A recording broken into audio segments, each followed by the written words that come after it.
तो हम लोग आज है ना जो अभी मार्कोव चेन पे जो टॉपिक है, थोड़े कुछ है ना एक दो अभी थ्योरम्स और दिखाऊंगा। तो अभी कुछ है ना जल्दीबाजी में हमने ऐसे कर लिया सारा, लेकिन देखते हैं है ना कुछ नहीं मैं दिखा देता हूँ। वही कुछ चीज़ें ऐसा होगा जो आपको क्लियर नहीं, क्योंकि मैंने उसको ट्रिवियल मान के ना कर दिया होगा, बट उसको मैं डिफाइन कर देता हूँ। तो होमोजीनियस का मतलब ये है कि जैसे 0 टाइम से 1 टाइम में जाने की जो प्रोबेबिलिटी है वही प्रोबेबिलिटी n से n+1 में होगी, चाहे n कुछ भी ले लो, ठीक है ना। ये मतलब है होमोजीनियस का मतलब टाइम इंडिपेंडेंट, ये समझ लो। मतलब क्या होगा,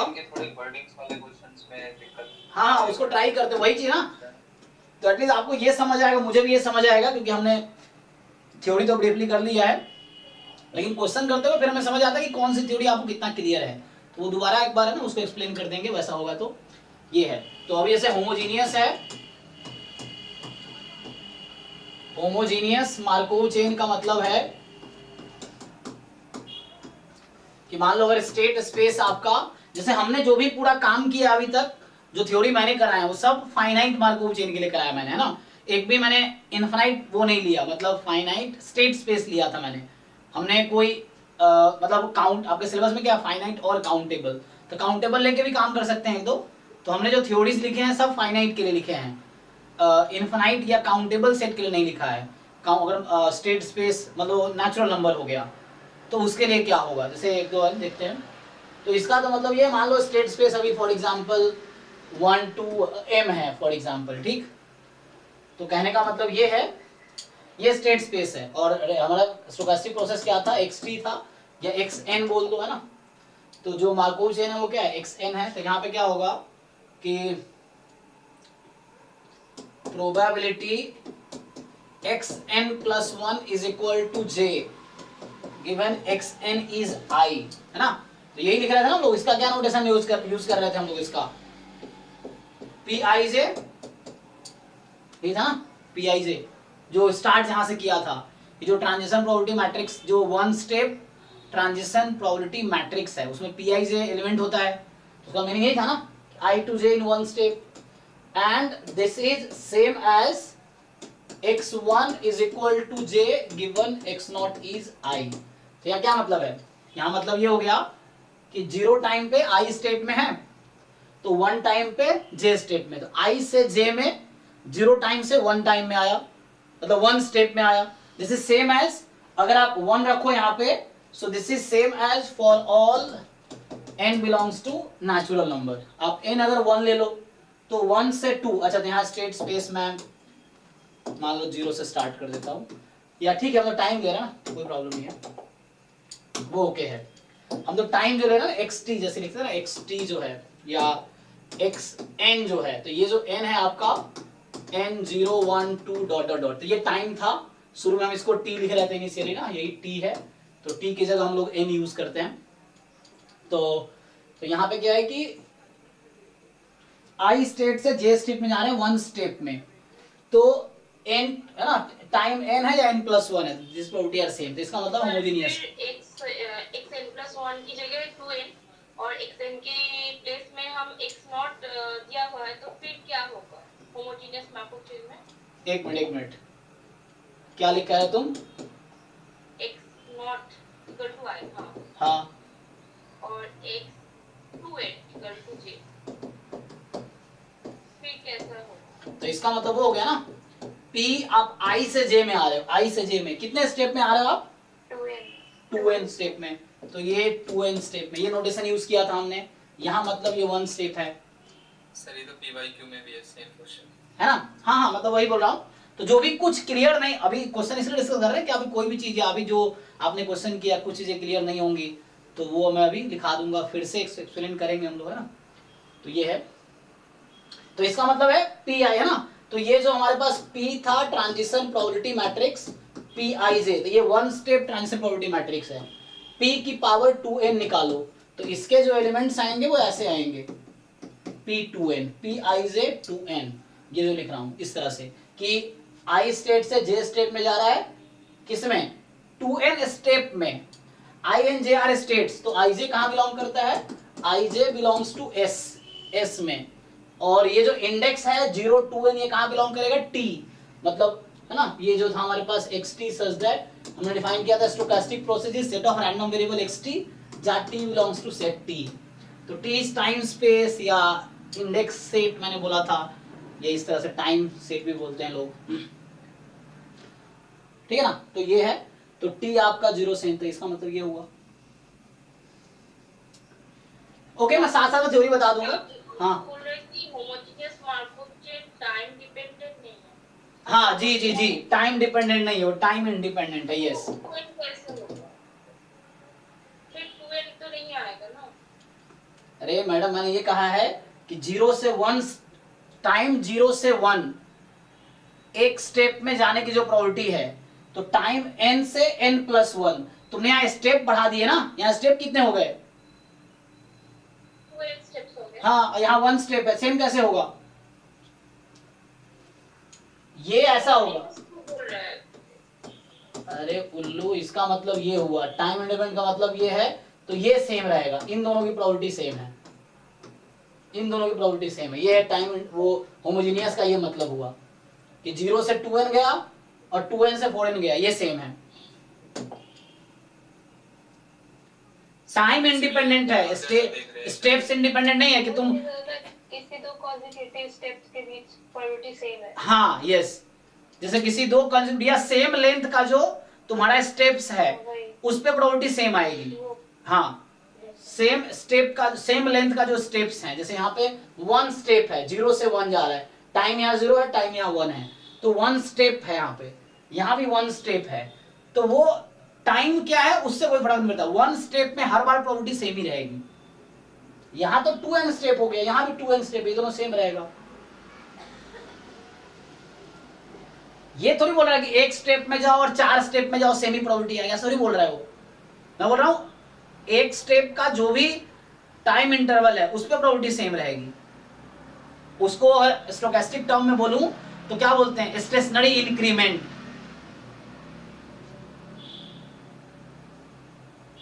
वो चीजें हैं, वो आगे लिखाऊंगा मैं अभी, पॉइजन प्रोसेस में वो टर्म पहले लिखाना चाहिए था नहीं। स्टेशनरी इंक्रीमेंट का क्या मतलब है, अगर उसका डेफिनेशन लिखूं मैं तो ज्यादा क्वेश्चन से स्टार्ट करते हैं, लेकिन वर्ड देखो, जब मैं स्टोकेस्टिक प्रोसेस की डेफिनेशन लिखा रहा था आपसे,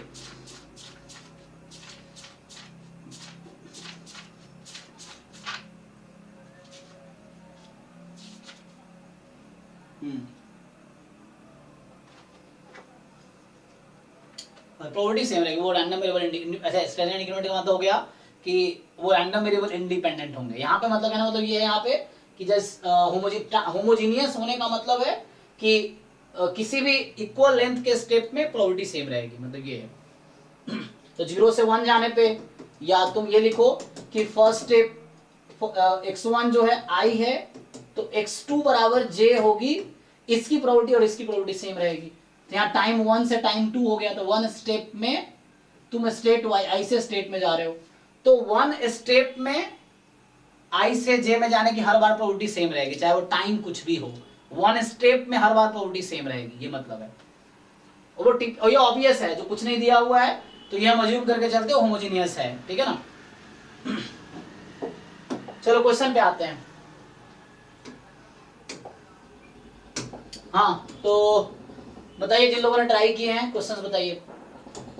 क्वेश्चन 9, चलो 9 7 9 से पहले 7 6 7 ओके, चलिए। 7 से x2 सर एक्चुअली एक और नीचे भी एक्सपेक्टेशन का, ठीक है, देखते हैं। मतलब ये x0 क्या है, टाइम 0 पे रैंडम वेरिएबल है, x2 क्या है, टाइम 2 पे रैंडम वेरिएबल है, तो ये सब रैंडम वेरिएबल है। तो आपको समहाउ किसी का अगर मीन निकालना है मुझे, तो किसी रैंडम वेरिएबल का मीन आप कैसे निकाल सकते हो, उसके लिए क्या जरूरत है आपको, पीएमएफ की। चलो इसको सॉल्व करते हैं, देखो समझ आएगा, है ना। तो क्वेश्चंस के थ्रू चीजें ज्यादा क्लियर होंगी आपको, है ना। थ्योरीज तो आप लोग जान गए हैं, और इसको अप्लाई कैसे करना है वो सीखना है। देखिए तो स्टेशनरी डिस्ट्रीब्यूशन में थोड़ा सा नहीं समझ आ रही, पाई 1 पाई 2 मतलब एक्चुअल में क्या है, पीएमएफ है, 0 स्टेप में होने की प्रोबेबिलिटी पाई 0, अच्छा पाई 1 से स्टार्ट किया तो स्टेट 1 में होगी, स्टेट 1, स्टेट स्पेस का स्टेट 1 में होने की प्रोबेबिलिटी जो है पाई 1 है, स्टेट 2 में होने की प्रोबेबिलिटी पाई 2 है, स्टेट 3 में होने की प्रोबेबिलिटी पाई 3 है, एंड सो ऑन। तो ये पीएमएफ है, प्रोबेबिलिटी है एक्चुअली वो।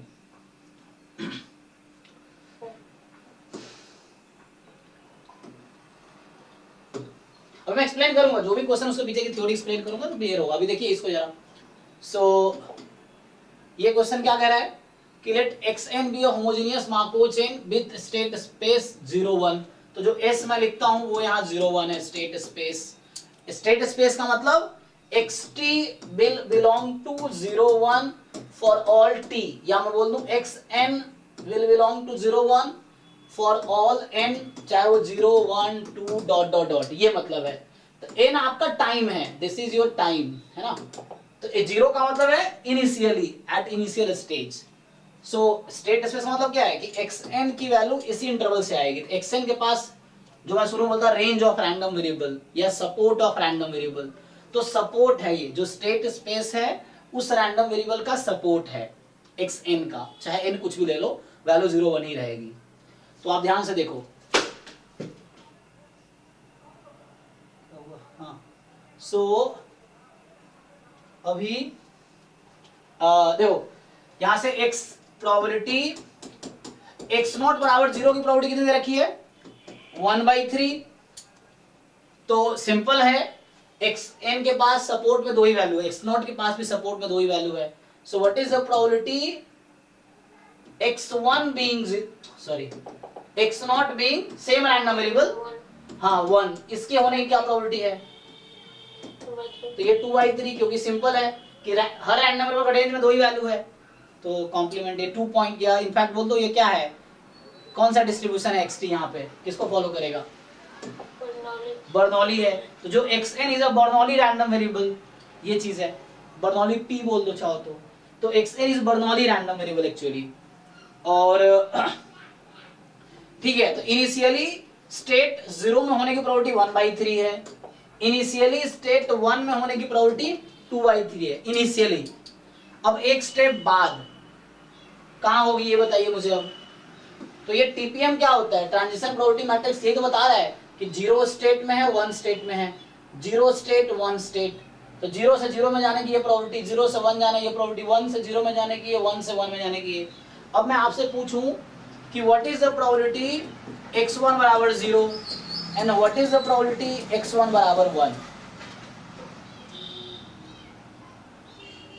मतलब क्या पूछ रहा हूं, ये टाइम 0 में था, टाइम 1 पे चला गया, तो कैसे तुम्हें नहीं, तो ये थोड़ी कह रहा हूं होमोजेनियस की ऐसा हो जाएगा। ऐसे नहीं सर, वो ऐसे होता ना कि 0 से 1 होमोजेनियस तो ये कहता है कि अगर x नॉट मान लो 0 है तो x1 मतलब i से j मान लो चलो 0 है फॉर एग्जांपल, तो ये प्रोबेबिलिटी अगर x1 0 में है तो x2 0 होने की सेम प्रोबेबिलिटी रहेगी।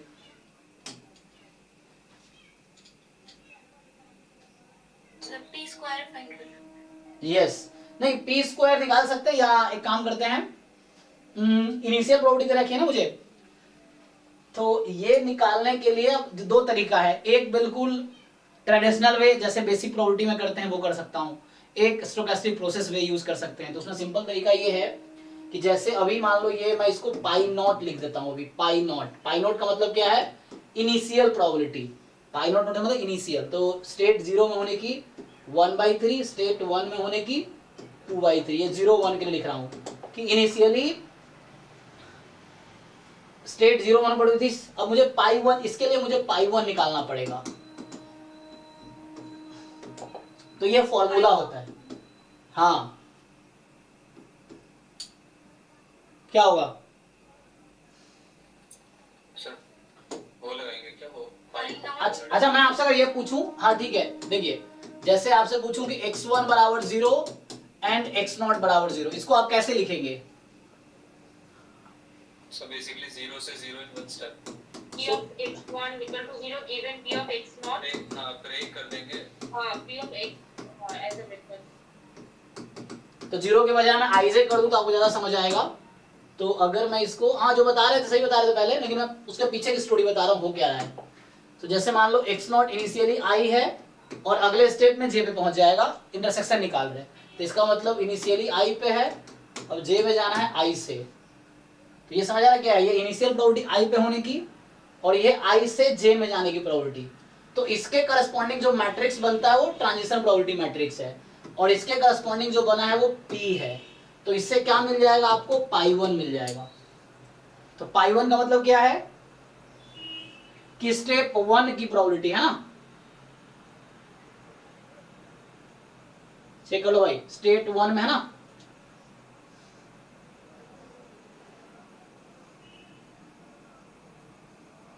तो यह क्या फॉर्मूला आएगा, पाई नॉट है ना।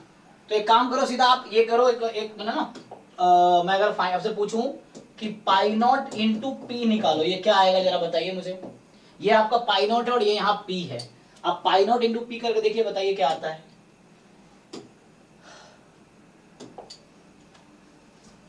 पाई नॉट क्या है, इनिशियल प्रोबेबिलिटी, पी क्या है, ट्रांजिशन प्रोबेबिलिटी कि इनिशियल से जीरो अगले पहले स्टेप में जाने की क्या प्रोबेबिलिटी है। तो पाई इंटू पी निकालो, ये वैसे भी कर सकता हूं मैं, तो उससे टाइम लगेगा ना। तो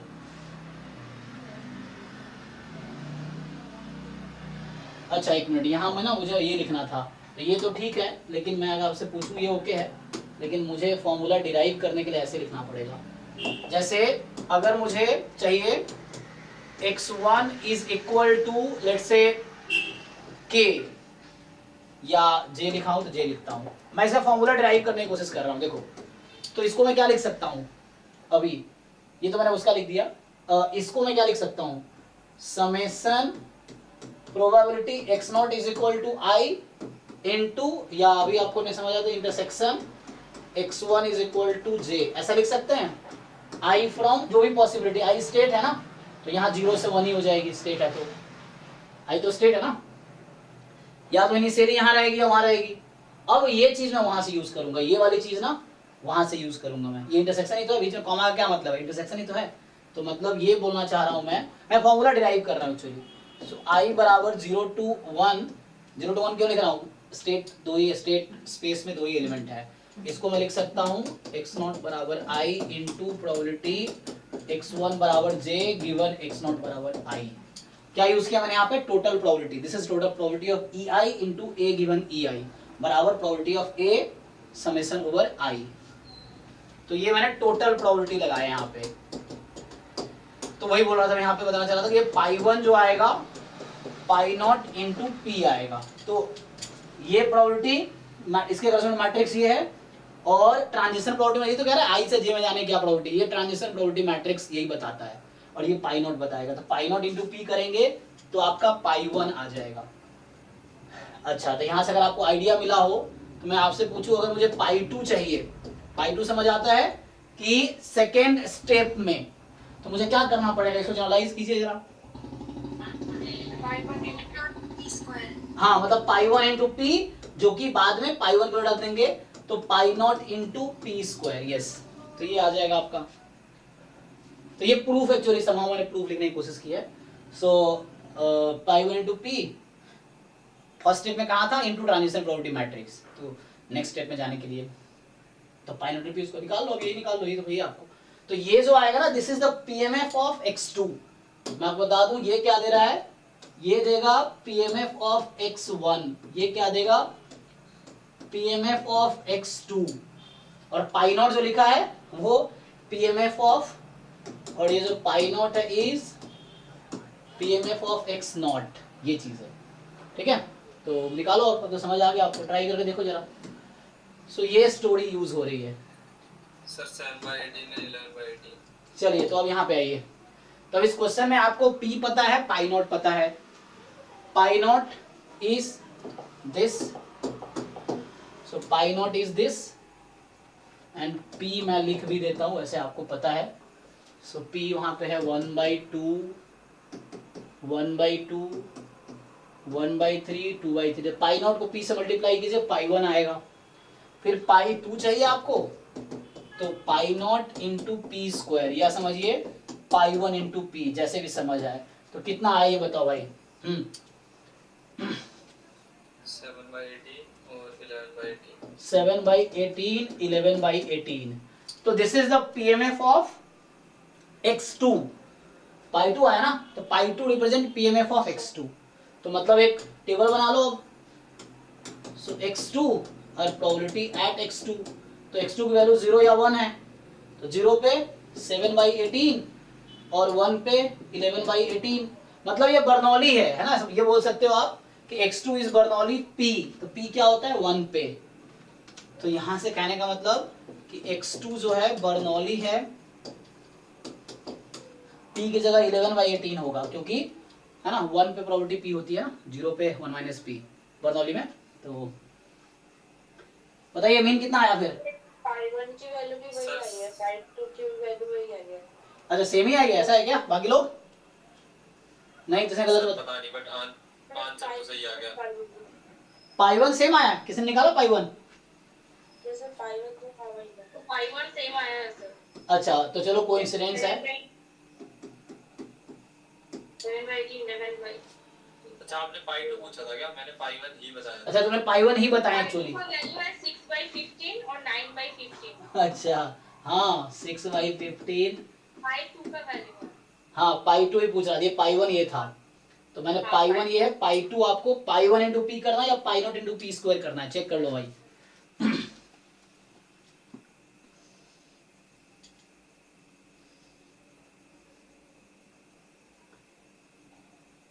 आंसर मैच नहीं कर रहा होगा, चेक करो, इससे मैच नहीं करेगा, इससे करेगा। तो what is mean of x2? अभी मीन ऑफ x2 निकालो पहले। ये पीएमएफ है, 0 पे प्रोबेबिलिटी ये है, 1 पे प्रोबेबिलिटी ये है। 9/15।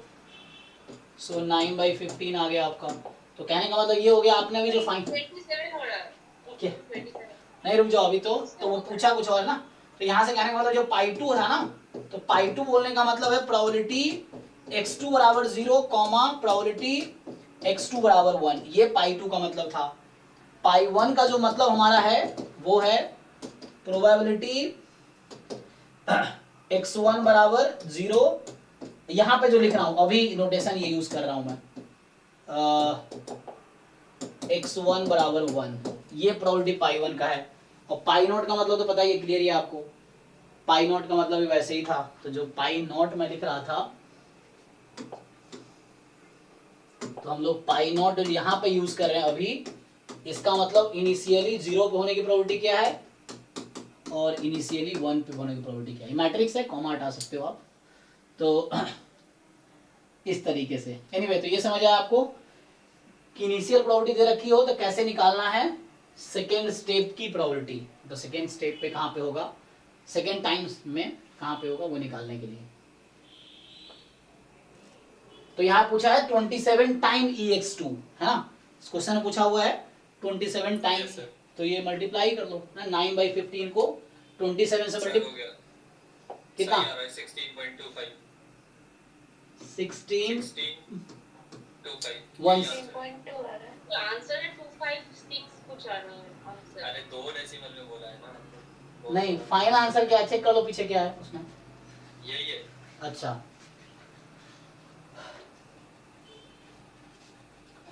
EX2 आपका ये है और उसको आप 27 से मल्टीप्लाई कर दो, तो ये हो गया।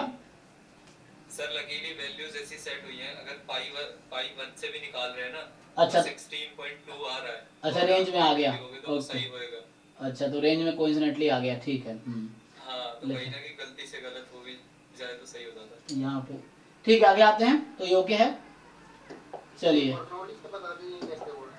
हाँ हाँ ये कैसे हुआ? हाँ ये यहाँ है ना, ये इसके प्रूफ जाना पड़ेगा फिर इससे हमें। हम इससे भी निकाल सकते हो, जैसे मान लो अगर मुझे चाहिए था, अगर आपको चाहिए, जैसे आपको चाहिए x2 बराबर 0 फॉर एग्जाम्पल, आपको चाहिए x2 बराबर 0 कि सेकेंड टाइम पे 0 होने की क्या प्रोबेबिलिटी है। तो इसको मैं क्या लिखूंगा, तो इसको मैं लिखूंगा प्रोबेबिलिटी। तो पहले आपको x1 निकालना पड़ेगा इसके लिए, उससे टाइम लगेगा है ना। तो पहले x1 निकालने के लिए आप x2 बराबर 0 तो है इंटरसेक्शन, या तो x1 बराबर 0 पे हो सकता है, या तो उससे ना आपको टाइम लगेगा क्योंकि ये लेंथी मेथड है। x1 बराबर 1 ये होगा एक्चुअली। अब यहाँ से फिर आप इसको सॉल्व करोगे तो प्रोबेबिलिटी x1 बराबर 0 इंटू प्रोबेबिलिटी x2 बराबर 0 गिवन x1 बराबर 0 प्लस मैं x1 के लिख रहा हूँ यहाँ पे ना, x1 बराबर 1 क्योंकि ये पहले फाइंड करना होगा, x2 is equal to 0 given x1 is equal to 1। अब ये तो टीपीएम से आ जाएगा, लेकिन है ना, ये टीपीएम से आपको मिल जाएगा, लेकिन ये आपको अलग से निकालना पड़ेगा, है ना। ये तो transition probability matrix time homogeneous होती है, इसीलिए समझो जैसे यहाँ x0 बराबर 0 x1 बराबर 0, तो 0 से 0 में जाने की प्रोबेबिलिटी चाहिए 1 स्टेप में, है ना, चाहे वो स्टेप 1 से 2 हो या 0 से 1 हो या 3 से 4 हो या 4 से 5 हो, एक स्टेप की प्रोबेबिलिटी टीपीएम होती है, transition probability, 1 step transition probability matrix. तो ये वैल्यू ट्रांजिशन प्रोबेबिलिटी मैट्रिक्स आप लिख लोगे, ये भी आप ट्रांजिशन प्रोबेबिलिटी मैट्रिक्स से लिख लोगे। अब आपको चाहिए नेक्स्ट, मैं पीएमएफ अलग से निकाल रहा हूं, वो मेथड था दूसरा तरीके से जो बोल रहे हैं, तो ये चाहिए। फिर इसी तरह से आप ये भी लिख लोगे, सेम तरीके से आप x2 बराबर 1 लिख लोगे, बिल्कुल इसी स्टोरी पे लाइन पे बिल्कुल सेम कर लो, तो यही आ जाएगी x2, है ना, यहाँ बस 1 आ जाएगी। तो अगर आप इसी तरीके से इसको लिखोगे तो ये बन जाएगा x0 बराबर 0 गिवन, नहीं ये बनेगा x0 बराबर 0 इंटू x1 बराबर 1 गिवन x0 बराबर 0 प्लस प्रोबेबिलिटी x, तो यहाँ पे पहले x0 लिखना पड़ेगा, x0 बराबर 1 इंटू, मतलब वही ऊपर जो किया सेम कर रहा हूँ, यहाँ 2 था तो 1 के साथ काम किया क्योंकि वो लास्ट पे डिपेंड करेगा ना, 2 है तो है ना, future will depend on present, तो यहाँ पे 2 विल डिपेंड ऑन जस्ट 1, तो यहाँ 1 है तो इट विल यहाँ पे अच्छा 1 मिनट, सॉरी मैं गलत लिख दिया ना, सेम ही करना पड़ेगा ना मुझे, बस यहाँ पे 1 करना पड़ेगा, 1 मिनट क्या कर रहा हूँ मैं, देखो यही चीज कॉपी कर लो यार, यहीं पे चेंज बस कर दो थोड़ा सा। सो होगा क्या, इसी में क्या चेंज आएगा, जस्ट x2 ही तो फाइंड करें ना, तो ये वाला आएगा, लेकिन टाइम टेकिंग है, इसमें लेंदी होगा। अब यहाँ मुझे कहाँ चेंज करने की जरूरत है, तो मैं x2 बराबर 0 निकाल रहा था, तो यहाँ 1 कर दो और यहाँ 1 कर दो, मतलब ये तो ठीक है, ओके है, मैं x1 के लिए लिख रहा था पहले। अब ये भी टीपीएम से आ जाएगा आपका, ये भी टीपीएम से आ जाएगा ये नंबर, लेकिन ये नंबर पता नहीं आपको, दिस यू डोंट नो, अभी ये आप नहीं जानते, ये आप नहीं जानते, ये आप नहीं जानते, तो इसके लिए फिर से आपको लिखना पड़ेगा, जो भी मैं लिख रहा था शुरू में वो x1 समझ के लिख रहा था, तो it will take time. So probability x1 बराबर 0 चाहिए, मान लो मुझे ये नंबर चाहिए, ये तो टीपीएम से आप देख लो, ये भी टीपीएम से देख लो, ट्रांजिशन प्रोबेबिलिटी मैट्रिक्स से ये चारों नंबर आ गया। अब मुझे चाहिए x1 बराबर 0 इस तरह से, तो इसके लिए फिर वही लिखना पड़ेगा क्योंकि x1 जो है डिपेंड करेगा x0 पे, है ना, मार्कोव चेन की प्रॉपर्टी है ये। तो यहाँ से फिर से वही चीज है कि लाइक इनिशियली कहाँ था 0 पे, अगर इनिशियली 0 पे था तो x1 बराबर 0 पे होने की क्या प्रोबेबिलिटी है, प्लस अगर इनिशियली 1 पे था तो 1 पे 0 पे होने की क्या प्रोबेबिलिटी है ना, ये चीज हो गई। सेम तरीके टोटल प्रोबेबिलिटी यूज हो रहा है कि इनिशियली या तो 0 पे होगा या 1 पे होगा, इनिशियली 0 पे था तो x1 बराबर 0 होने की क्या प्रोबेबिलिटी है, इनिशियली 1 पे था तो 0 होने की क्या प्रोबेबिलिटी है, ये आ गई। सेम तरीके से आपको ये नंबर आ जाएगा यहाँ से, फिर से अब ये दे रखा है क्वेश्चन में, ये भी दे रखा है क्वेश्चन में, ध्यान से देखिए, और ये ट्रांजिशन प्रोबेबिलिटी मैट्रिक्स से आ जाएगी, ये क्वेश्चन में लिख रखा है तो ये ट्रांजिशन प्रोबेबिलिटी मैट्रिक्स से आ जाएगी। अब है ना, तो हो वही रहा है, लेकिन यहाँ पे अलग से मल्टीप्लाई कर रहे हो आप, ये मैट्रिक्स मल्टीप्लिकेशन ही है, यहाँ देखो ये मैट्रिक्स मल्टीप्लिकेशन ही चल रहा है यहाँ भी, ठीक है ना, ये 2 नंबर यहाँ होंगे, यहाँ ऐसा होगा, तो ये कहीं ना कहीं आप उस तरह से अच्छा दो का मल्टीप्लिकेशन भी चल रहा है यहाँ पे, इनटू इस तरह से आएगा, दिस ऐसा आएगा, लेकिन ठीक है, उसके पीछे की प्रूफ स्टोरी यही है, हो जाएगा ना। तो अगर जिनको इस तरीके से करना है टाइम लगेगा, लेकिन यहाँ से आपको करने में, अगर x1 बराबर 1 चाहिए मुझे मान लो, तो यही चीज मैं कॉपी कर लेता हूँ, आंसर इससे भी सेम आएगा, आप देखो, तो बस मुझे यहाँ x1 बराबर 1 चाहिए तो x1 को 1 कर देता हूँ, x1 को 1 कर देता हूँ, देख लीजिए, और ये सारा इंफॉर्मेशन क्वेश्चन में ही है, ये खुद लिखा हुआ है, डायरेक्टली लिखा हुआ है, और ये ट्रांजिशन प्रोबेबिलिटी मैट्रिक्स से आएगी, ये वैल्यू मिल गया तो इसको यहाँ पुट कर दो, यहाँ पुट कर दो आप, और ये नंबर ट्रांजिशन प्रोबेबिलिटी मैट्रिक्स आएगा। फाइनली आपको यही चाहिए था। अब x2 का पीएमएफ आ गया, तो x2 का जब पीएमएफ आ गया तो मीन आ जाएगा, ठीक है ना। अच्छा ये निकालने की ऐसे जरूरत नहीं थी, नहीं, क्योंकि x2 का मीन चाहिए ना मुझे, तो मीन चाहिए तो 0 इंटू क्या ही फर्क पड़ता है, प्रोबेबिलिटी क्या है, तो बस इसी से काम हो जाता है, बस अब ये निकाल लो तो काम हो जाएगा।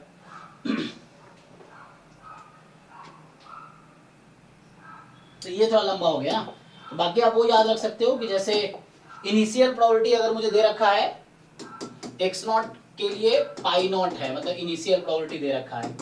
जैसे स्टेट स्पेस यहाँ पे था, सो यहाँ पे आपके पास स्टेट स्पेस था जस्ट 0 1, ये 2 नंबर होंगे। x1 के लिए चाहिए तो पाई 1 निकालना पड़ेगा, तो ये नंबर चाहिए, कहाँ से आएगा, तो आपको pi naught into transition probability matrix, तो ये भी निकल के आ जाएगी। तो x1 के ऐसे x2 का चाहिए तो सेम तरीके चलता रहेगा। तो xn का pmf चाहिए तो पाई n आ जाएगा, एंड पाई n क्या आएगा, क्या लिखो इसके टर्म में, समझ आ रहा पैटर्न आप लोगों को। पाई नॉट p की power n। So pi not p की पावर n हो जाएगी, तो ये इस तरह से नंबर आ जाएगी। तो n टाइम पे pmf आ जाएगी, तो ये यूज कर सकते हैं आप। तो यहाँ जो भी पूछेगा तो वो आ जाएगा। तो ये pmf x0 का, pmf x1 का, and so on pmf of xn। Okay, और यही स्टोरी यहाँ कर रहे थे, सेम चीज, बट ये टाइम टेकिंग है ना, इसमें बहुत बार आपको हर बार टोटल प्रोबेबिलिटी लगाना पड़ेगा। तो ये है प्रॉब्लम सॉल्विंग कि हाउ टू सॉल्व प्रॉब्लम्स। अभी थ्योरी किया था। नेक्स्ट बताओ, 7th हो गया ना, किसी को डाउट है तो बताओ बेबी। नेक्स्ट क्वेश्चन 7 के बाद 9 सर। 9 सर। अच्छा 9 से पहले कोई नहीं, ठीक है। देखो अब 9 कह रहा है कि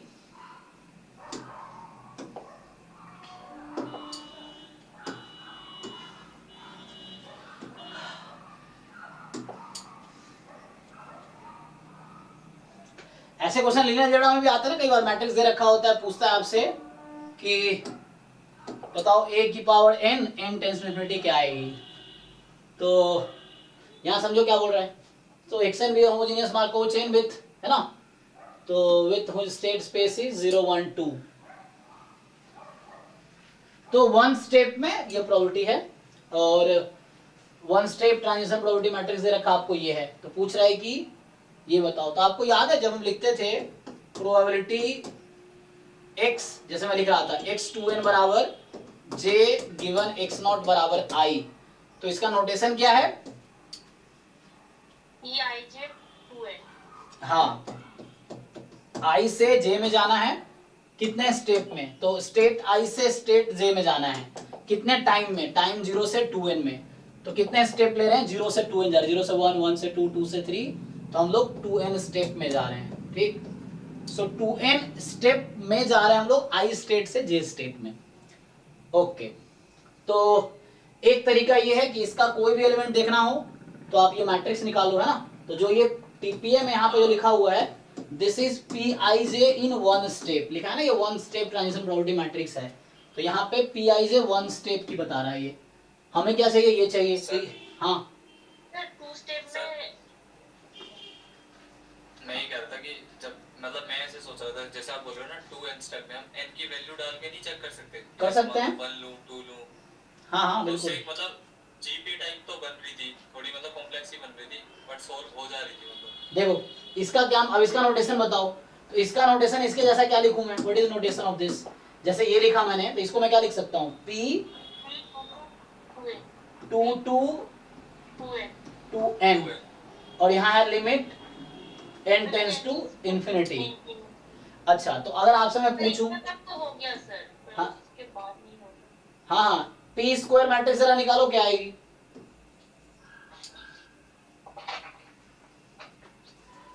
देखो पता क्या है, आपको बाकी पूरा एलिमेंट निकालने की जरूरत नहीं, इतना एफर्ट मत करो। आपको देखो जरूरत किसकी, आपको किसकी जरूरत है, हमें किसकी जरूरत है, 2 की ना, मतलब जो स्टेट 2 है 1 0 1 2 0 1 2, तुम बस ये एलिमेंट बताओ मुझे, बाकी मत बताओ, बाकी की जरूरत भी नहीं है मुझे। सर 0.7 आएगा आई गेस। अच्छा पॉइंट, हाँ आपने होमोजेनियस वाला कांसेप्ट अब पढ़ाया है ना, तो मेरा आंसर 0.7 पहले भी आ रहा था। ओके, मैं और प्रोबेबिलिटीज भी ऐड कर दे रहा था, तो अभी समझ आया, क्योंकि एक इंटरवल का वही इंटरवल सब इक्वल होगा। अच्छा ठीक है, अभी तुम्हें अच्छा अगर मुझे p4 चाहिए तो बाकी तो निकालना पड़ेगा तुम्हें, नहीं, क्योंकि यहाँ पे 2n है।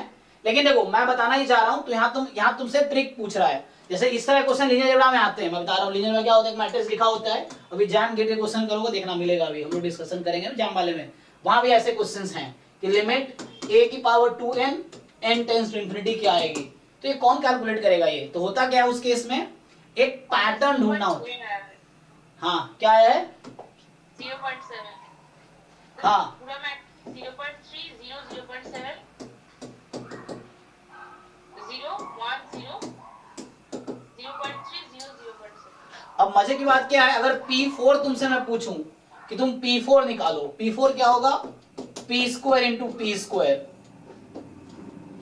और यहां पे एलिमेंट क्या आएगा?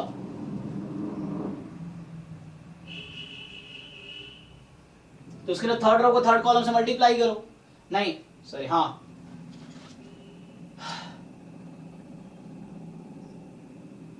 सर एक्चुअली इस क्वेश्चन में वो डायग्राम बना के देखना ज्यादा आसान है, मतलब काफी आसान है आप अगर बनाओगे। नहीं, तो मेरा मतलब ये है भाई, देखो सिंपल आंसर इसी में छुपा है। 0.7 आ रहा है। हाँ तुम p की पावर 6 निकालो तब भी यहाँ 0.7 आएगा। तो पता है यहाँ पे ट्रिक क्या है इस क्वेश्चन का? एक्चुअली एक ऐसा मैट्रिक्स है कि तुम अगर p की पावर 2n लिख लो, फाइंड करोगे ना, तो यहाँ 0.7 ही आएगा for all n belongs to natural number. तुम चेक कर लो चाहो तो। इस क्वेश्चन का ये ट्रिक है कि like whatever you take n, अब तुम 1 रखो, 2 रखो, 3 रखो, 4 रखो, 5 रखो, कुछ भी रखो, यहाँ चेंज नहीं हो रही है। तुम वो पैटर्न ऑब्जर्व करो, यहाँ तुम ऑब्जर्व करो क्या हो रहा है, हर बार ये इससे मल्टीप्लाई हो रहा है। यहाँ भी तुमने किया होगा ना, तो यहाँ भी यही मल्टीप्लाई, यहाँ भी ऐसे ही आ रहा होगा, चेक करो एक बार, तो हर बार बनेगी वही। सो तुम p की पावर 6 लिख। सर इसका मतलब बिहाइंड द सीन क्या है, मतलब क्यों ये सेम हो रहा है? ये मैट्रिक्स ऐसी है, हाँ होमोजेनियस के लिए हो रहा है क्या?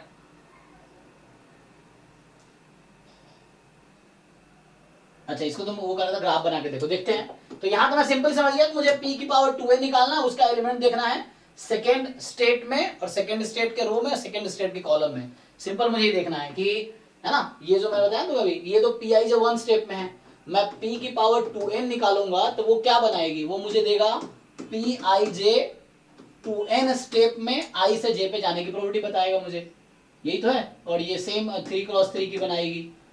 तो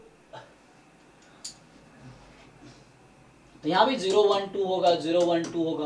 तो ये जो एलिमेंट आएगा 2 के करस्पॉन्डिंग 2 स्टेट के रो में और 2 स्टेट के कॉलम में, वो हर बार 0.7 होगा। तो वो तुम्हें पैटर्न दिख जाएगा एक्चुअली, ठीक है। तो यहाँ पे 0.7 आ जाएगी, तो आंसर इसका 0.7 ही होगा, चेक कर लो। नहीं ये मुझे आइडिया है लीनियर अलजेब्रा वाले कॉन्सेप्ट, जैसे बहुत सारे क्वेश्चन हमने किए हैं जहां पे वो पूछता है a की पावर 200 बताओ, तो बच्चा 200 टाइम मल्टीप्लाई थोड़ी करेगा। ऐसे क्वेश्चन भी एग्जाम में आए हैं, जैसे 2023 में क्वेश्चन आया तो a की पावर 2023 डाल दिया उन्होंने कि भैया a की पावर 2023 बताओ। बच्चा पागल थोड़ी 2023 में मल्टीप्लाई करता, वहां कोई ना कोई ट्रिक है। तो इस तरह की ट्रिक होती है, वहां पैटर्न मिल जाता है। तुम यहाँ पे जैसे p निकाला, p स्क्वायर निकाला, p4 निकाला, फिर तुम्हें समझ आया अच्छा ये तो जो चाहिए मुझे वो तो कॉमन ही है। अगर मैं p6 निकालूंगा, p10, p12, अगर उस तरह से मैं फाइंड करता जाऊं तो हर बार ये चेंज नहीं हो रहा, और यही पूछना चाह रहा है। ये चीज है। सेकेंड अप्रोच ट्राई करें तो, ये तो चलो मैट्रिक्स के थ्रू, मैंने लीनियर अलजेब्रा के थ्रू सोचा ऐसा, ओके।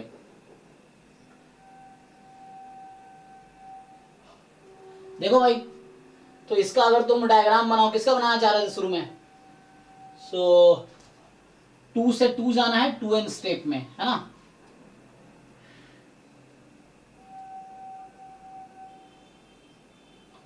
सो 2 से 2 में जाने की प्रोबेबिलिटी हर बार सेम ही है ना, चलिए चाहे कितने भी तुम, इवन स्टेप में 0.7 ही रहेगी। तो यहाँ पे तो तुम टीपीएम बना लेते, मान लो अगर टीपीएम के थ्रू मैं ट्राई करूं, ठीक, तो क्या होगा? तो जैसे अच्छा 0 1 2 है ना, 0 1 2 0 1 2 है, तो 0 0 है ना, तो तुम्हारे पास 0 से 1 जाने की प्रोबेबिलिटी 1 है, और 1 से 0 जाने की प्रोबेबिलिटी 0.3 है, और 1 से 2 जाने की प्रोबेबिलिटी 0.7 है। 2 से 2 ऑब्जर्विंग स्टेट है ना, 2 क्या है यहाँ पे ऑब्जर्विंग स्टेट है, और इसकी प्रोबेबिलिटी यहाँ क्या हुआ ना, चेक कर लो।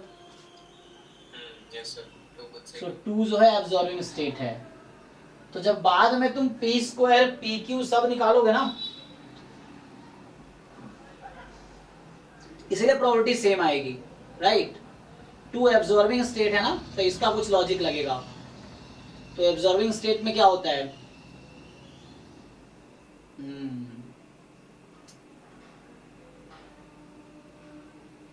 तो 2 से 2 जाने की प्रोबेबिलिटी है ना, यहाँ पे तो तुम्हें 1 उसमें दिख रहा है ना। अच्छा पी स्क्वायर की बना के देखो, ये तो पी की है ना, तो ये वाला 2n स्टेप में जाना है।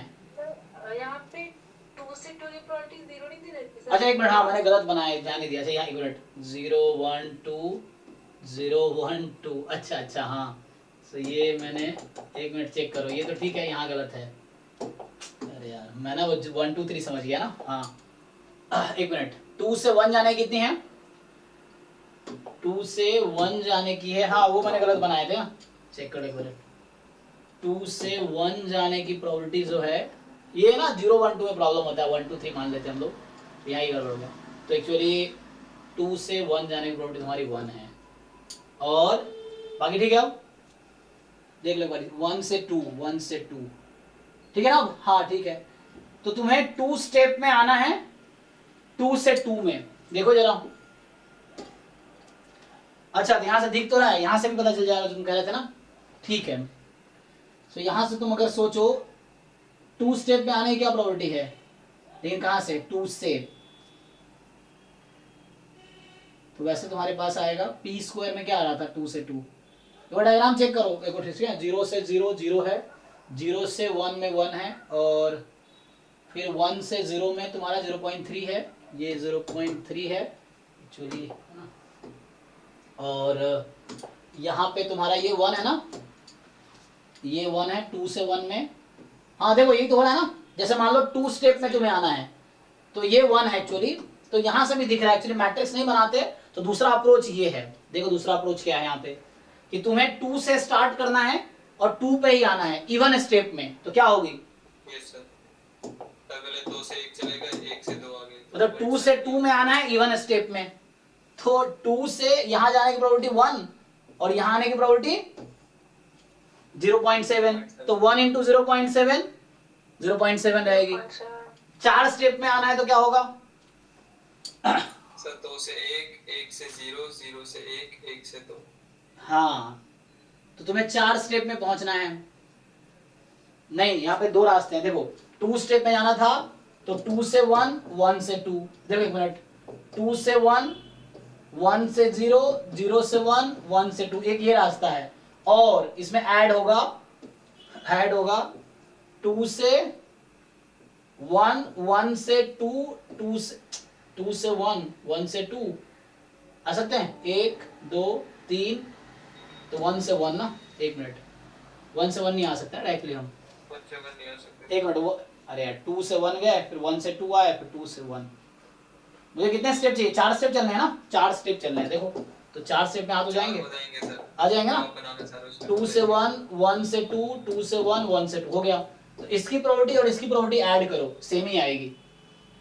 अच्छा सर, मैंने ये वाला मिस कर दिया था, हाँ, मैं भी लिखा है ना, सो इसलिए वो क्योंकि कंफ्यूज हो गया। 2 स्टेप में जाने का ये एक ही रास्ता है, ठीक है, और 4 स्टेप में जाने के 2 रास्ते हैं, एक ये रास्ता है और एक ये रास्ता है ना। देखो थ्योरी को अप्लाई कर रहे हो, तो एक अप्रोच ये, दूसरा अप्रोच ये है, इससे भी आंसर वही आएगा। तो तुम 2 से 1 जाने की प्रोबेबिलिटी 1 इंटू, इंटरसेक्शन है सब में, इंटरसेक्शन है, तो 2 से 1 1 1 से 2 0.7, 2 से 1 1 1 से 2 0.7, तो 0.49 यहाँ से आ गया, प्लस अब 2 से 1 1 1 से 0 0.3, 0 से 1 1 और 1 से 2 0.7, सबको मल्टीप्लाई कर दो तो 0.21 यहाँ से आएगा, तो 0.21 यहाँ से आएगा, 0.49 यहाँ से आया, ऐड होगा कितना आ गया 0.7, तब भी 0.7 आया। आगे तो हाँ सर, इसमें अगर आपने तो जैसे मल्टीप्लाई कर दिया ना, अगर नहीं करेंगे ना तो जैसे 0.7 कॉमन आता रहेगा और 0.3 प्लस 0.7 ऐसे बन रहा है, तो 1 into 0.7 ही बन रहा है। हाँ यही सही है। तो यहाँ तुम जो कह रहे हो ना वही चीज, हाँ अगर यहाँ पे जैसे 0.7 into 0.7 बनता है और यहाँ पे 0.3 into 0.7 बनता है,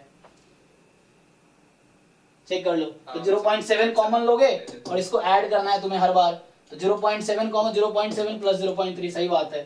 तो होगा क्या इसमें, तुम अगर अगले 6 स्टेप में भी आना चाहो तब भी यही जनरेट होगा एट द एंड।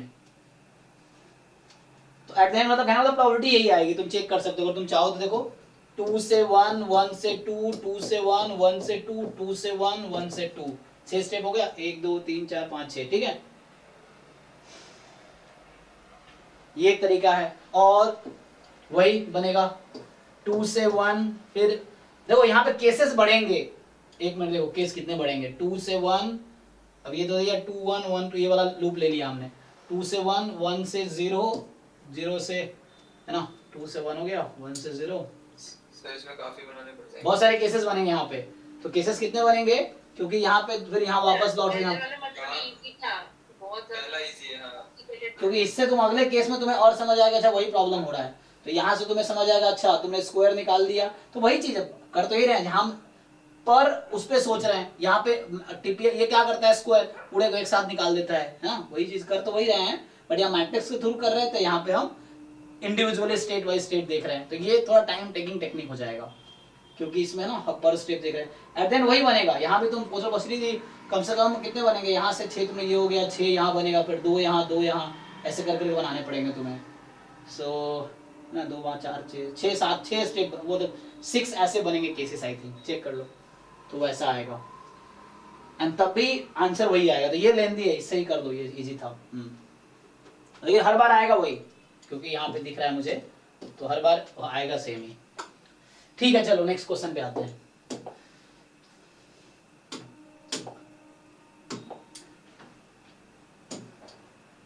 हाँ जी, तो जब भी पावर इन्फिनिटी निकालना है, पावर बहुत लार्ज निकालना है किसी मैट्रिक्स का, तो सिंपल टेक्निक है, कुछ ना कुछ पैटर्न है, तो वो पैटर्न तुम पकड़ो क्या है। जैसे पैटर्न था कि हर बार वो सेम आता रहेगा, तो इन्फिनिटी हो जाएगी पावर, तब भी वो सेम ही रहेगी, तो ये पैटर्न है।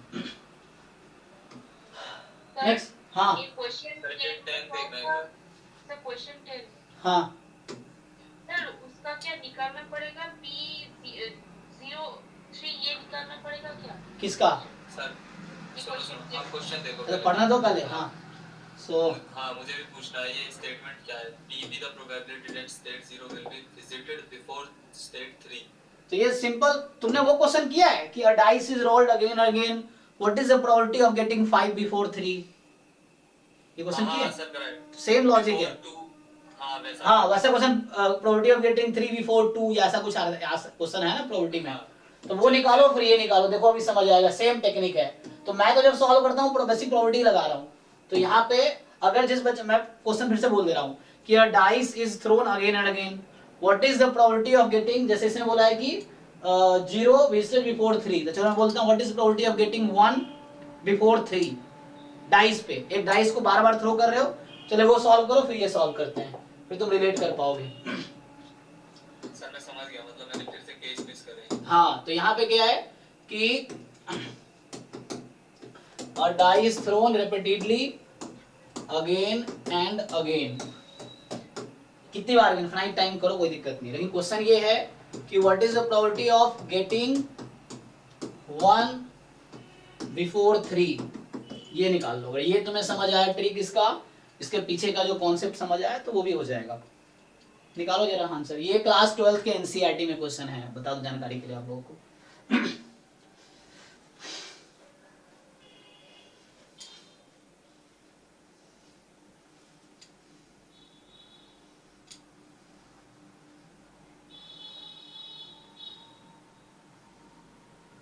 और इनफैक्ट ये मुझे लगता है जैम में भी आया है शायद, हाँ ये जैम एमएस का आया हुआ क्वेश्चन है, क्योंकि अभी तुम पीवाई की जैम में भी आया है। हाँ अच्छा वहाँ हाँ और लिखा है, यस 2 comes before 3 और 5, ये जैम का क्वेश्चन है एग्जैक्टली। तो कोई बात नहीं, उसको वो कर देंगे। आंसर 1/2 है। अब पता नहीं, इसका आंसर चेक करता हूँ, याद तो नहीं है, करना पड़ेगा मुझे, रट्टा तो नहीं है। तो वैसे इसका एक तो जीबी फॉर्म बनता है, हाँ इनफाइनाइट जीबी का सम बनेगा। एक तो डायरेक्ट फॉर्मूला है probability of A divide by probability of A plus probability of B, मतलब getting A before B. Okay ठीक है, तो वो भी लगा सकते हो। हाँ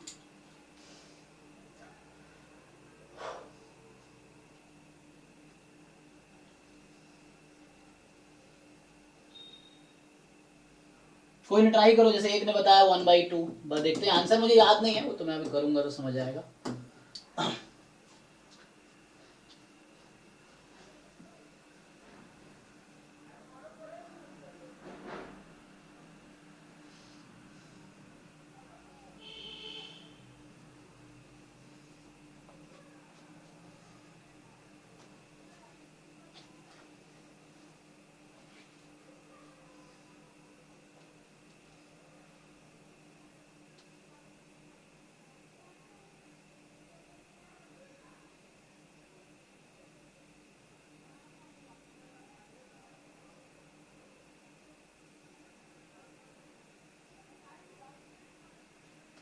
सब लोग ट्राई करो, कोशिश करो, कुछ तो आएगा आंसर, देखो।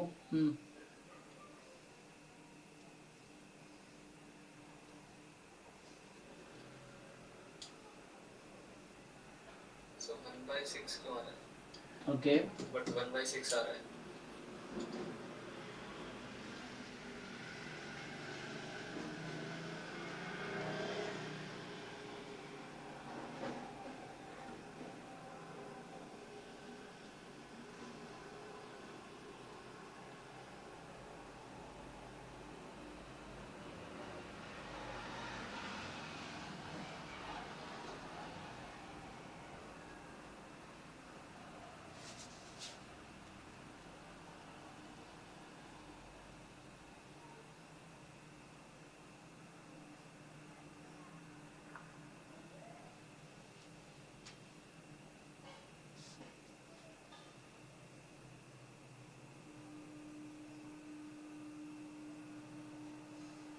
सिर्फ दो आंसर है, बाकी लोग भाई ट्राई तो करो, कुछ तो करो, क्योंकि ऐसे ही क्वेश्चन आपको एग्जाम में ऐसे ही मिलेंगे, नए नए क्वेश्चन। तो यही सीखना है कि how to attempt unsolved question. Solution देख के तो कोई भी कर लेगा, अटेम्प्ट करना आना चाहिए।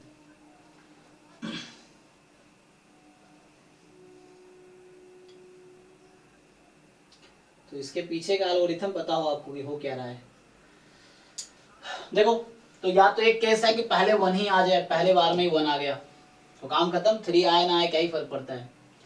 तो पहली बार में ही 1 आ गया, 3 से पहले 1 तो आ गया, तो 1/1/6। और ये एक केस है। दूसरा केस है, और सेकेंड केस आता है कि और अब हो सकता है कि सेकेंड टाइम में 1 आए, लेकिन सेकेंड टाइम में 1 आए सर 3 नहीं आएगा मतलब। हाँ, लेकिन फर्स्ट टाइम का फेवरेबल केसेस क्या है? तो इसने कहा है कि 1 आना चाहिए बिफोर 3। तो मुझे इसके बारे में सोचना है, इसके फेवर में सोचना है, क्योंकि इसकी प्रॉपर्टी निकालनी है। तो ये वाला सिचुएशन तब आएगा तो 3 1 के बाद ही आया होगा, कहीं पे भी है 1 के बाद ही आया होगा ना। तो अगर सेकेंड टाइम में 1 आया तो पहली बार में 3 नहीं आएगा, ये तो पक्का है। तो चलो 2 आ जाए, 4 आ जाए, 5 आ जाए, 6 आ जाए, कोई प्रॉब्लम नहीं है ना। प्रॉब्लम में कब है? क्योंकि 3 नहीं आना चाहिए, क्योंकि इसकी प्रॉपर्टी निकालनी है मुझे। तो मुझे चाहिए 1 बिफोर 3। तो इधर 2 4 5 6 आ गया, कोई प्रॉब्लम नहीं है मुझे, ठीक है ना। तो ये एक फेवरेबल केस है इसका कि 1 कम्स बिफोर 3। तो 3 बाद में ही आया होगा, क्योंकि 1 तो आ गया सेकंड टाइम में, 3 बाद में ही आया होगा। तो इसकी प्रॉपर्टी कितनी है? तो 4/6, 2 4 5 6 का इंक्लूड करके प्रॉपर्टी 1/6। नेक्स्ट ऐसे ही है, या हो सकता है कि पहली बार में 1 नहीं आया, दूसरे में 1 नहीं आया, तो फिर से सेम चीजें चलती रहेंगी। अब 2 4 5 6 यहाँ आ जाए, 2 4 5 6 आ जाए। बस हमें क्या देखना है कि 3 1 से पहले नहीं आना चाहिए। क्यों? क्योंकि मुझे प्रॉपर्टी निकालनी है 1 3 से पहले आना है। तो 1 3 से पहले आ जाए, बाकी कोई और पहले आ गया 3 के अलावा तो कोई प्रॉब्लम नहीं है, ठीक है ना। तो 1 कम्स बिफोर 3, सो 1 पहले आए, 3 बाद में आए, मतलब 3 को पहले नहीं लाना है, मुझे देखना है। तो बस कोई और आगे कोई दिक्कत नहीं है। So same thing will work. तो 4/6 square into 1/6 and this will go on। कर लो इनफाइनाइट ज्योमेट्रिक्स। 1/2 ही आ रहा है। ठीक है, 5 ले लिया, 4 की जगह गलती से। ठीक है। तो 1a minus 1 minus r, r is 4/6। तो 1/6 है ना। बाकी लोग देखो भाई, सर समझ तो गया था, बट आपने हाँ वो 4 लिया ना, मैंने 5 ले लिया। हाँ कोई बात नहीं, यहाँ पे आ जाओ 1/3 1/4 ऐसा कुछ भी बना देगा ये, तो उस तरह से कुछ भी बना देगा। ठीक है, अब चाहो उधर आते हैं। देखो अब फिर से अब आते हैं इस क्वेश्चन पे जी। इधर भी सेम ही चीज हुई है, केसेस मिस हो गए। हाँ जी अरपान कुछ कह रहे हैं? आंसर मैच नहीं कर रहा अच्छा मैच नहीं कर रहा, ये ओके है ना? सर। ये तो जब केसेस इक्वली लाइकली हो तब तो ऐसे लेते हैं। हाँ भाई कोई लाइकली ही ले रहा हूँ मैं एक्चुअली। अच्छा कोई लाइकली, मैं तो डाइस क्योंकि कुछ नहीं दिया होता ना तो हम लोग तो वही मानते हैं ना, कोई लाइकली ही मान के चलते हैं। अदरवाइज जब टीपीएम दिए रखा हुआ इक्वली लाइकली होगा तो वैसे ही देखेंगे। अब देखिए यहाँ पे ट्राई करते हैं, ये तो इसको मैं ट्राई करता हूँ। तो अब जरा कोशिश करते हैं इस पे, देखिए क्या कह रहा है कि consider a homogeneous Markov chain with state पे 0 1 2 3 with one step transition property matrix. अच्छा इनिशियल 1 पे है, इसकी प्रॉपर्टी 1 है, तो फिक्स कर दिया कि शुरू में 1 पे ही है, कोई प्रॉब्लम नहीं है। P with the probability that the state 0 will be visited before state 3, तो इसका जरा वो बना लेते हैं ग्राफ पहले। तो 1 2 3 4 मतलब डायग्राम, ट्रांजिशन डायग्राम बना लेते हैं। सो उससे थोड़ा देखने में आसानी होगी। तो अच्छा एक फिर से मैं ना एक्चुअली मेरे दिमाग में ये चल रहा होता है कई बार, इसलिए मैं गलती हाँ वही कई बार मैं गलती करता हूँ इस चक्कर में। 0 1 2 3 तो 0 1, क्योंकि ये ना कई बार मैं अज्यूम कर लेता हूँ मैं 0 1 2 3, ये भी है 0 1 2 3। चलिए तो 0 से 0 जाने की प्रोबेबिलिटी है 1/2 और 0 से 1 जाने की प्रोबेबिलिटी है 1/2। फिर 1 से 0 जाने की प्रोबेबिलिटी है, ये प्रोबेबिलिटी है 1/2। 1 से 1 आने की प्रोबेबिलिटी है 1/4 एंड फिर 1 से 2 जाने की प्रोबेबिलिटी है, ठीक है ना, 1 से 2 की प्रोबेबिलिटी है 1/4। अब 1 से 3 नहीं जा सकता, अब 2 से सीधा 2 जाएगा, तो 2 से 2 की प्रोबेबिलिटी है 1/4 और 2 से 3 जाने की प्रोबेबिलिटी है 3/4। अब 3 से सिर्फ 3 पे जा सकता है, कहीं और नहीं, है ना, 3 से सिर्फ 3 पे जा रहा है। सो 3 से 3 पे जाने की प्रोबेबिलिटी है 1। अब ये ट्राई करते हैं। तो ये हो गया ट्रांजिशन डायग्राम। मुझे चाहिए probability 0 will be visited before 3। Okay तो यहां जरा समझिए। अब इनिशियली कहां पे है 1 पे, ये फिक्स कर रखा है कि इनिशियली वो 1 पे ही है। तो मुझे यहाँ पे पाई नॉट है ना, तो बाकी वो 0 हो जाए, कहने का मतलब है जरूरत नहीं है। तो यहाँ पे जो मैट्रिक्स है एक्चुअली इनिशियली 1 पे है, तो 0 1 0 0। अगर वैसे लेना चाहो पाई नॉट जो मैंने डिनोट कर रहा था कि इनिशियल प्रोबेबिलिटी, तो 0 1 2 3 तो इनिशियली 0 पे है, उसकी प्रोबेबिलिटी 0 है, 1 पे है ना, तो ये वाला है अगर चाहो तो। एनीवे तो अभी मैं क्या करता हूँ, और हमें कह रहा है 0 will be visited before 3, तो आइए इसको ट्राई करते हैं। 0 visited before 3, तो चला देखो स्टार्ट कहां से कर रहे हैं हम लोग, 1 से। अब 1 के पास कितनी चॉइस है बाहर निकलने की, 3 चॉइस है एक्चुअली, 3 चॉइस है अभी, है ना क्या, हाँ 1 में जा सकता है ना खुद पे भी, क्योंकि ये 0 पे जा सकता है या खुद अपने वापस आ सकता है खुद के पास, या फिर वो 2 पे जा सकता है, यही है ना। तो 1 से 1 वाला केस आप लोगों ने मिस किया होगा, आंसर नहीं मैच कर रहा है। तो देखो तो अब देखो 1 के पास अगर 1 मान लो बाय द वे चला गया, तो 0 विल बी विजिटेड बिफोर 3, तो 3 से पहले 0 पे जाना है। तो अगर 2 की तरफ आ गया मान लो, तो वापस जाने का रास्ता तो बंद हो गया, तो 2 पे नहीं आ सकता। अगर वो जॉइंट 1 के पास 3 चॉइस है कि या तो वो 0 पे जाए या 1 पे आ जाए या 2 पे जाए, लेकिन अगर वो 2 की तरफ गया तो उसको 3 की तरफ ही जाना पड़ेगा, या 2 पे घूमता रहेगा या 3 की तरफ जाना पड़ेगा। तो ये तो पक्का है कि वो 3 को पहले विजिट कर लेगा 0 से। अगर 2 पे जाने का मतलब ये वो 3 को पहले विजिट कर लेगा 2 से, क्योंकि वापस तो आ ही नहीं सकता वो। तो 0 विल बी विजिटेड बिफोर 3, तो अगर ये 1 2 की तरफ आया तो 3 विल बी विजिटेड बिफोर 0, ये श्योर हो जाएगा। तो ये नहीं चाहिए मुझे प्रोबेबिलिटी चाहिए कि 0 विल बी विजिटेड बिफोर 3, तो ये तो पक्का है कि 1 2 की तरफ नहीं आ सकता, इसके फेवर में बात कर रहे हैं हम।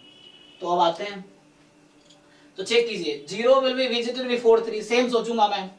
तो या तो पहली बार में 0 पे चला जाए, तो बताइए क्या प्रोबेबिलिटी है पहली बार में 0 पे जाने की, 1 से 0 आने की क्या प्रोबेबिलिटी है, हाफ। और सेम तरीके से मैं कर रहा हूं। और दूसरा केस है कि वो दूसरे बार में 0 पे पहुंचे, तो क्या करेगा वो? 1/8 हाँ, एक बार 1 पे घूम जाए फिर आ जाए 0 पे, तो 1/4 इंटू 1/2। तीसरा केस क्या है कि वो तीसरी बार में 0 पे पहुंचे, तो और कोई पॉसिबिलिटी नहीं है ना, ठीक है ना? तो क्या होगा 1/, हाँ ऐसे भी तो हो सकते हैं 1 0 0 मतलब 0 पे 2 बार घूमना। नहीं, लेकिन 0 पे पहुंच गया ना, तो हमें तो बस इतना ही चाहिए कि 0 पे पहुंच गया, दूसरी बार 0 पे क्यों पहुंचाएंगे अब हम?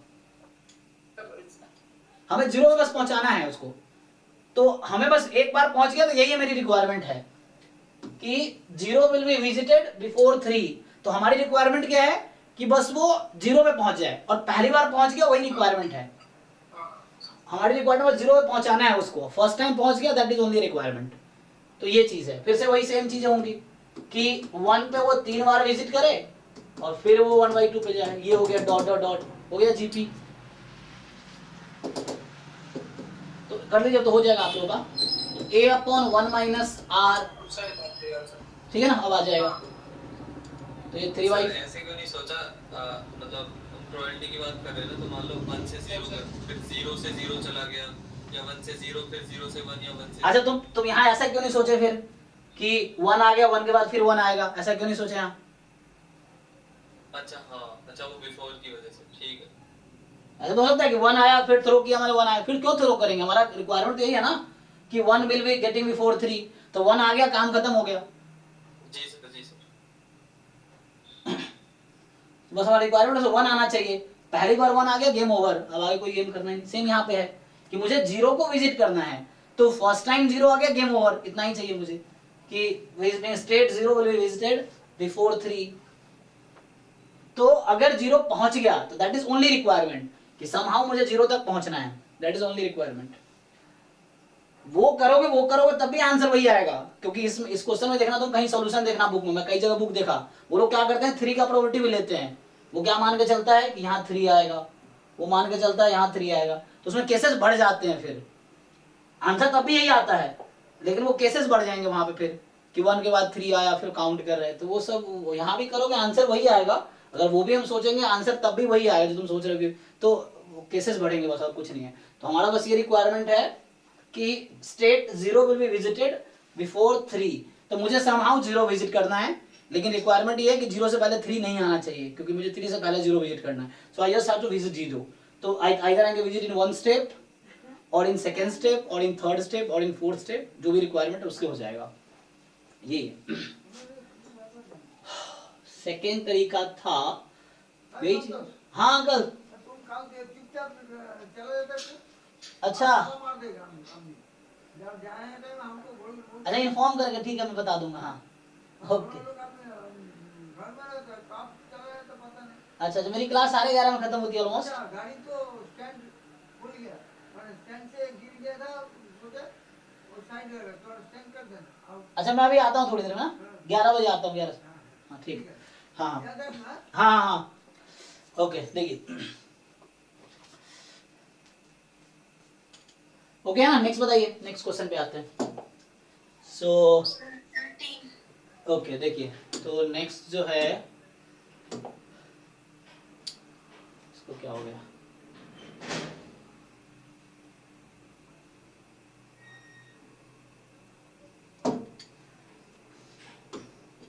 हाँ 10 हो गया, 13, 10 के बाद 13। हाँ क्योंकि अभी हम बाकी टॉपिक नहीं पढ़े, पॉइजन प्रोसेस है ये। ट्वेल्व हो गया सबका? सभी एक बार 12 देख लो। 12 में अभी हाँ पॉजिटिव रिकरेंट हो रहा है, इरिड्यूसिबल हो रहा है, इसलिए वो मतलब 50 हो रहा है 1/8। रुको एक बार सर, आप देखो एक बार। हाँ देखो आंसर तो वैसे बन रहा है, मतलब बस थोड़ा सा 1/2 into 100 हो रहा है, इसलिए 50 हो रहा है। अच्छा देखो इसका स्टोरी नहीं है ये क्वेश्चन। अभी कुछ दिन पहले मुझे याद आ गया, अभी हम क्वेश्चन कर रहे थे कन्वर्जेंस ऑलमोस्ट श्योर वाला ना, उसमें भी यही क्वेश्चन आया था। वहां पे क्या था कि x2k की पावर 2k, वहां पे कुछ ऐसा था, दिस कन्वर्जेस इन डिस्ट्रीब्यूशन, ऐसा कुछ था ना वहां पे। एनीवे यहाँ पे xi's का डिस्ट्रीब्यूशन क्या है, देखो x0 का डिस्ट्रीब्यूशन क्या है, सर वही बर्नौली 0.5, ठीक है। अब यहाँ पे एक्चुअली क्या है कि अगर तुम ये सोचो इसके बारे में, इसकी अगर स्टेशनरी प्रोबेबिलिटी निकालो तुम तो क्या आएगी। अच्छा जिसे बता रही है ना वो कि एक्चुअली डबल वो है ना, डबल स्टोकास्टिक है। तो हमने ये देखा था कि जो पाई 1 आएगा 1 अपॉन नंबर ऑफ स्टेट, पाई 2 भी मतलब कितने स्टेट है यहाँ पे जो भी आएगी तो वो हमारे पास आ जाएगा 0.5 ही आएगा। हाँ, तो कहने का मतलब ये है कि तुम अगर यहां से मैं भी बोलना चाह रहा हूँ पाई नॉट तुम्हारा ये है, पाई 1 निकालोगे ना, मैं ये लिख के बताता हूँ, देखो पीछे वाला स्टोरी हो रहा है, वही वाला मैट्रिक्स जो हुआ था ना। कई तरीका सोचने का है इसको, तो एक तरीके से ये सोचते हैं कि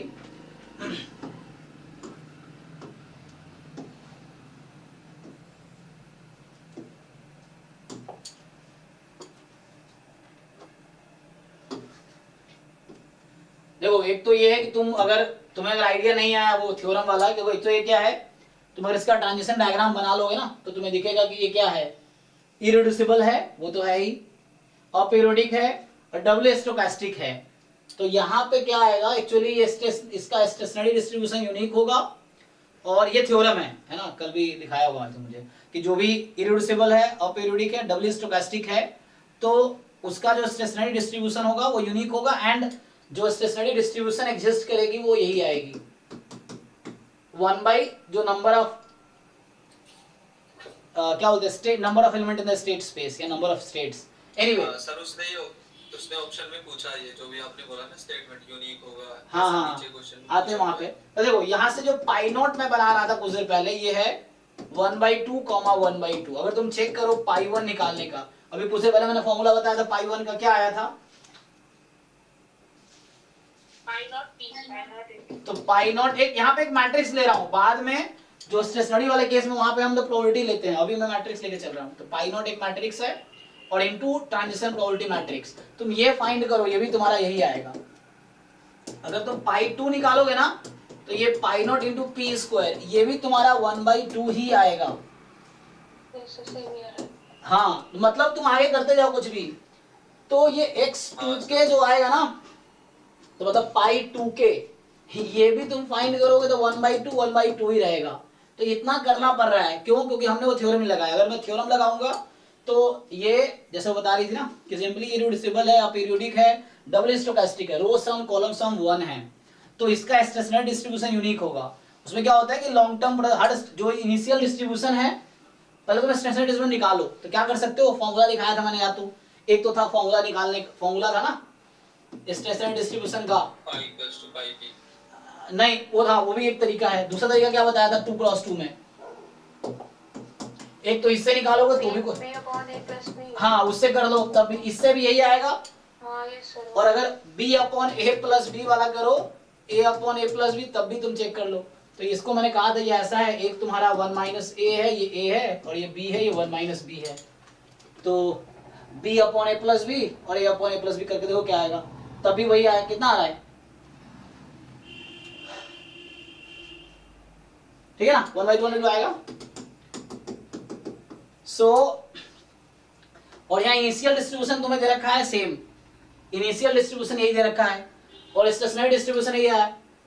तो इसका मतलब ये है कि हर जितने भी तुम्हारा x1 x2 xk है ना, सबका डिस्ट्रीब्यूशन यही है।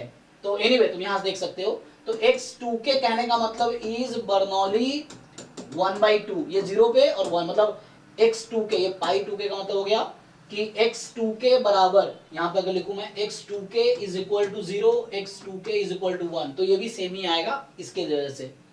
तो ये बर्नौली है। अब बर्नौली का पावर कुछ भी ले लो तो क्या होता है, वो बर्नौली होता है, बर्नौली ही रहता है। तो x2k इज बर्नौली डिस्ट्रीब्यूशन, तो x2k की power 2k is also same Bernoulli p ही रहता है। ये थ्योरम था, यही हमने वहां भी यूज किया था, एक convergence distribution, almost sure convergence का क्वेश्चन जो था उसमें ऐसे कुछ पूछा था उसने, हाँ ना, वहां ये पूछा तो मुझे याद आया कि 1/n समेशन x की पावर 2k ऐसा कुछ पूछ दिया था वहां भी, है ना, या xn जो भी था यहाँ पे, तो k फ्रॉम, तो उसमें क्या था सिंपली कि लाइक क्या मान लो xk था, तो ये बर्नौली है, तो ये पूरा बर्नौली, मतलब कुछ दिन पहले मुझे याद, ये गेट का ही क्वेश्चन था ये, जहाँ पे हम लोग p को कन्वर्ज कर, हां p वाला था P वाला जो था, तो वहां पे बर्नौली P था तो पावर बर्नौली P होगा, सेम यहाँ पे हो रहा है, तो ये बर्नौली P है, इसका मीनिंग निकल जाएगा अब 0.5 and 100 छोड़ के सर ठीक है, हाफ इंटू 100 हो गया, ठीक है। समेशन 1/2 k फ्रॉम 1 to 100, तो 100 टाइम 1/2 को ऐड कर लो तो 50 आ जाएगी। सो कई सारे अप्रोच है, एक अप्रोच ये है, दूसरा जिसको नहीं पता है वो वाला अप्रोच यहीं से निकालो, पाई 2 निकालोगे, ये पाई नॉट पे दे रखा है, पाई 1 पे निकाला, पाई 2 पे निकाला, एक पैटर्न दिख गया, अरे हर बार तो वो सेम ही आ रहा है, तो इसका मतलब पाई 2k भी यही आएगा, मतलब x2k का भी डिस्ट्रीब्यूशन वही आएगा जो x0 का है, तो वो सारे नंबर इंटीग्रल डिस्ट्रीब्यूटेड हो गया। तो इसका पावर लेंगे तो बर्नौली का पावर कुछ भी ले लो वो सेम ही डिस्ट्रीब्यूशन रहती है, तो बर्नौली P ही रहेगी, तो मीन आ गया, वो मीन आ गया 1/2, सम कर दिया, ठीक है, तो ये एक अप्रोच हो गया।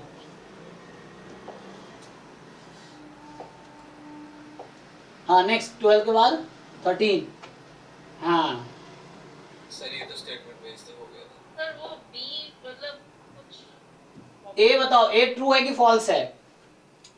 A सर फॉल्स है। क्यों?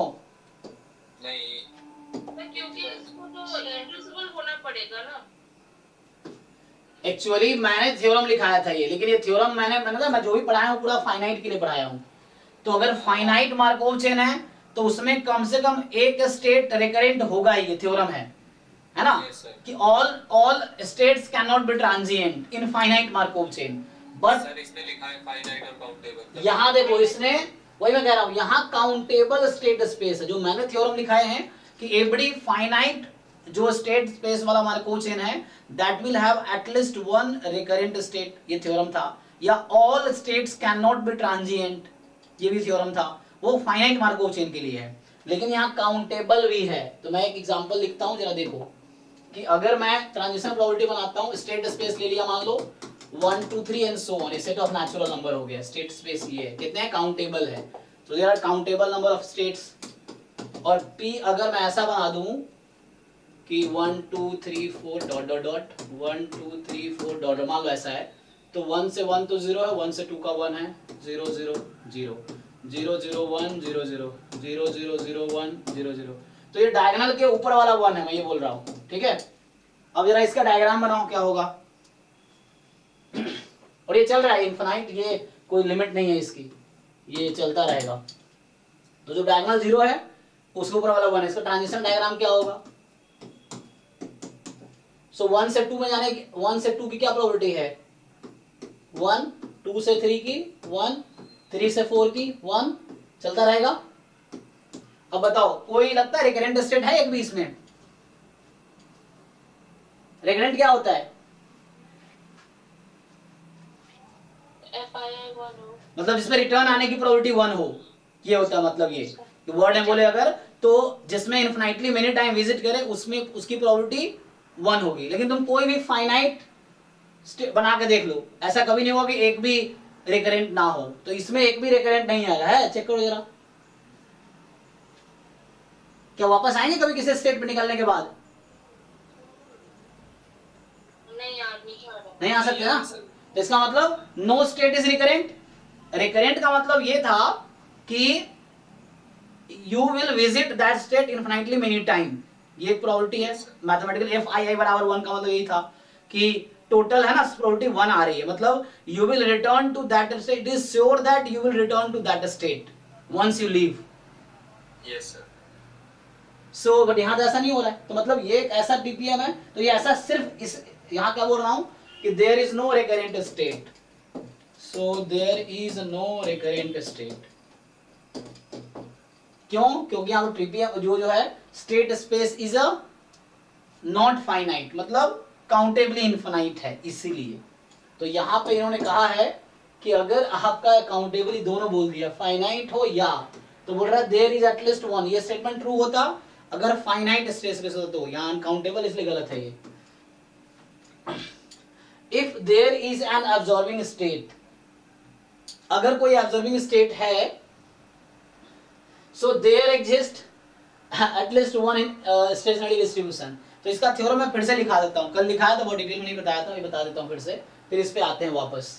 क्या बोल रहा है ये कि if all the states are positive recurrent then there is a unique stationary distribution. तो पॉजिटिव रिकरेंट काफी नहीं है, साथ में अपीरियोडिक भी होना चाहिए। तो इसलिए ये गलत है। ए पीरियोडिक एंड पॉजिटिव रिकरेंट होगा तब जाके यूनिक वो एग्जिस्ट करेगी, यूनिक स्टेशनरी डिस्ट्रीब्यूशन एग्जिस्ट कर लिखा था मैंने। इरिड्यूसिबल अपीरियोडिक दोनों होगा, देन यूनिक एग्जिस्ट करेगा स्टेशनरी डिस्ट्रीब्यूशन। ये मैं लिखा था एक बार फिर से।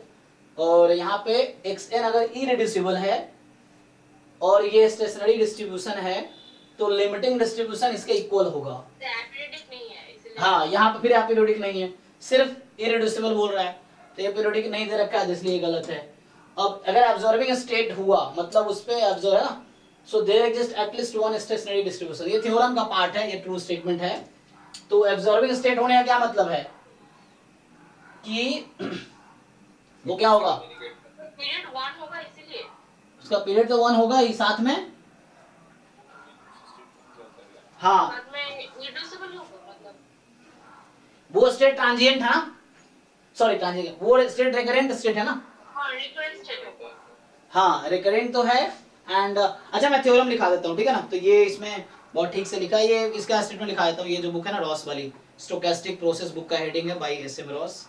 तो इसमें इसने लिखा है स्टेटमेंट, थ्योरम्स का प्रॉपर स्टेटमेंट बता देता हूँ। तो ये उसी बेस्ड क्वेश्चन बनाया है। सो ये कहता है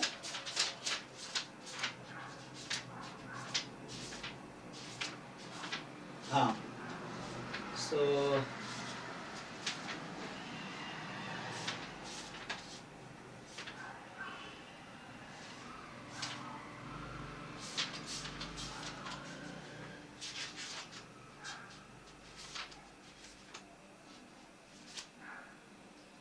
पॉइजन प्रोसेस में पहले पढ़ा दिया क्या? अच्छा, इसने पॉइजन प्रोसेस पहले पढ़ा है, बाद में स्टोकेस्टिक प्रोसेस मार्कोव चेन पढ़ाया है। मतलब इस बुक में चैप्टर नंबर 4 है मार्कोव चेन और पहले पॉइजन प्रोसेस पढ़ा है। अभी हम पॉइजन प्रोसेस पढ़ेंगे अगले क्लास में। सो इसने पहले पॉइजन प्रोसेस पढ़ा दिए हैं। सो ठीक है,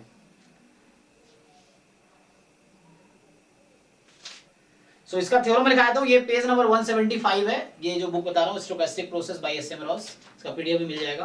तो इसमें पेज नंबर 175 पे थ्योरम नंबर 4.3.3 है जो कल भी लिखाया था। मैं फिर से एक बार मतलब उसमें लिखा देता हूँ एक्सप्लिसिटली अलग से। तो ये थ्योरम है, ये कह रहा है कि an irreducible aperiodic Markov chain है ना। सो एन इरिड्यूसिबल अपीरियोडिक, ठीक है, एक इरिड्यूसिबल है, अपीरियोडिक है, एंड साथ में इरिड्यूसिबल है, अपीरियोडिक है, and all states are positive recurrent. तो इरिड्यूसिबल में क्या होते हैं, सारे रिकरेंट है, साथ बोल रहा है कि एंड, तो इरिड्यूसिबल है, अपीरियोडिक है, एंड in which या Markov chain in which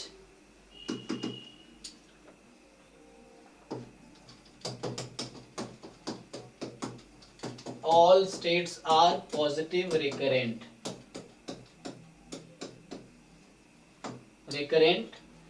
then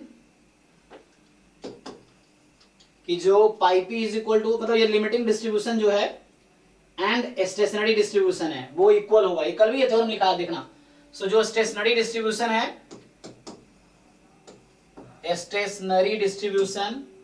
stationery वो दूसरे वर्ड में लिखा होगा इसी थ्योरम को जो आई थिंक अपन ने पूछा भी था क्वेश्चन है। तो यहाँ पे क्या होगा कि स्टेशनरी डिस्ट्रीब्यूशन पॉजिटिव रिकरेंट नहीं लिखा है बस। हाँ, मतलब वही, वो भी ट्रू है क्योंकि वो भी दूसरे बुक में उस लैंग्वेज में लिखा हुआ है। तो then stationary distribution is unique and ये जो यूनिक है यही लिमिटिंग डिस्ट्रीब्यूशन होता है and stationary distribution is equal to is same as limiting distribution।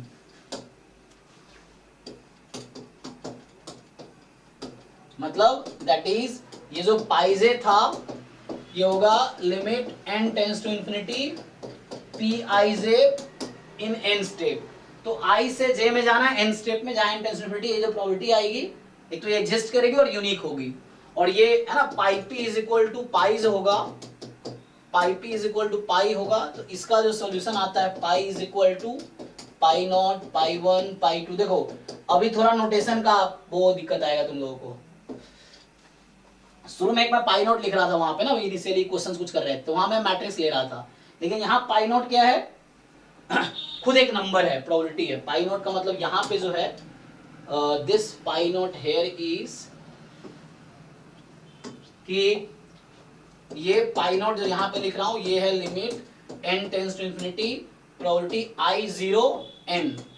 i चाहे कुछ भी रहो इसको फर्क नहीं पड़ता, i से ये इनिशियल डिस्ट्रीब्यूशन से फ्री है, ये मतलब है। पाई 1 का मतलब है limit n tends to infinity p i 1 n and so on for all i। मतलब क्या है कि long run probability of reaching state 0, मतलब ये समझ लो क्या मतलब है इसका। एक मिनट,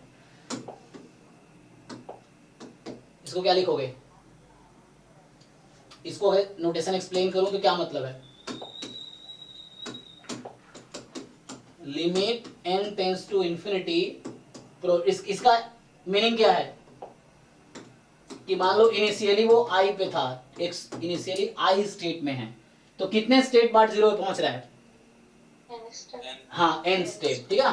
तो xn जो है वो एक्चुअली 0 पे पहुंच रहा है, ये मतलब है। तो n स्टेट में 0, टाइम 0 पे i स्टेट में है, टाइम n पे 0 स्टेट में। तो ये बोल रहा हूं कि long run probability of reaching to state 0, ये पाई 0 है यहाँ पे।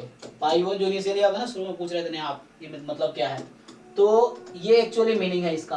तो यहाँ पे ये खुद नंबर्स हैं, और वहां पे जो मैं लिख रहा था पाई 1 बराबर पाई नॉट इंटू पी, तो वहां मैं मैट्रिक्स लेके चल रहा था कि पाई नॉट खुद एक मैट्रिक्स है जो पीएमएफ है एक्स नॉट का, पाई 1 पीएमएफ है x1 का। वहां पे यहाँ पे हालांकि वही है, लॉन्ग रन प्रोबेबिलिटी है 0 स्टेट में पहुंचने का। Probability xn is equal to 1 when x naught is i and so on। बाकी आप ऐसे लिख सकते हैं। तो यही चीज पाई जे यहाँ लिखा हुआ है, P I J for all i। तो i से ये फ्री होता है, जो लिमिटिंग डिस्ट्रीब्यूशन है वो इनिशियल डिस्ट्रीब्यूशन से फ्री होता है, कहां से स्टार्ट किया उसको फर्क नहीं पड़ता, वो आंसर सेम ही आएगा हर बार, कहीं से भी स्टार्ट करो। तो ये है कि यहाँ पे क्या एक्चुअली सिंपली, अच्छा इसी का दूसरा पार्ट है, ये तो पहला पार्ट था कि इरिड्यूसिबल है, एपीरियोडिक है, एंड अगर सारे स्टेट या तो ट्रांजिएंट है तो देयर इज नो, मतलब यहाँ पे क्या होगा कि नो स्टेशनरी डिस्ट्रीब्यूशन, मतलब 0 एग्जिस्ट नहीं करेगी, stationary distribution does not exist. कब, अगर कोई ऐसा है या नल रिकरेंट है, इसने ऐसा लिखा है कि either the states are all transient और ऑल नल रिकरेंट, देन हाँ जो लिमिटिंग डिस्ट्रीब्यूशन वो 0 हो जाती है, लेकिन स्टेशनरी डिस्ट्रीब्यूशन एग्जिस्ट नहीं करती है। तो इसका जो दूसरा थ्योरम है इसका, ये कह रहा है कि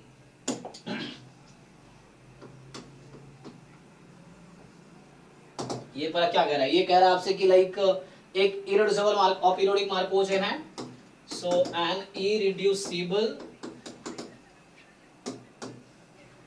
aperiodic Markov chain in which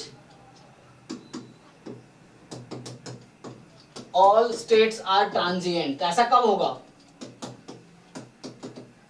सारे स्टेट ट्रांजिएंट कब हो सकते हैं, किसी मार्कोव चेन में सारे स्टेट ट्रांजिएंट कब होंगे, सर फाइनाइट में तो नहीं हो सकता। हाँ तो उसका स्टेट स्पेस क्या होगा, काउंटेबल होगा, मतलब फाइनाइट इनफाइनाइट होगा, है ना। तो हमने जो लिखे थे कि अगर फाइनाइट स्टेट स्पेस है तो कभी सारे स्टेट्स रिकरेंट तो नहीं हो सकते, ये चीज है, ठीक है ना। सॉरी क्या बोल रहा हूँ, ट्रांजिएंट नहीं हो सकते, तो वर्ड ना घूम जाता है। हाँ तो अगर फाइनाइट स्पेस में है तो सारे स्टेट ट्रांजिएंट नहीं हो सकते, तो बट ऐसा अगर हो रहा है मतलब वो काउंटेबल है, तो उसके लिए बात कर रहा है कि स्टेट स्पेस काउंटेबल है। तो an irreducible aperiodic Markov chain in which all states are transient, और या तो ट्रांजिएंट है या नल रिकरेंट है। तो नल रिकरेंट कब था, जो म्यू आई आई था वो इन्फिनिटी आ जाए, है ना, उस केस में। सो नल रिकरेंट हो जाए, देन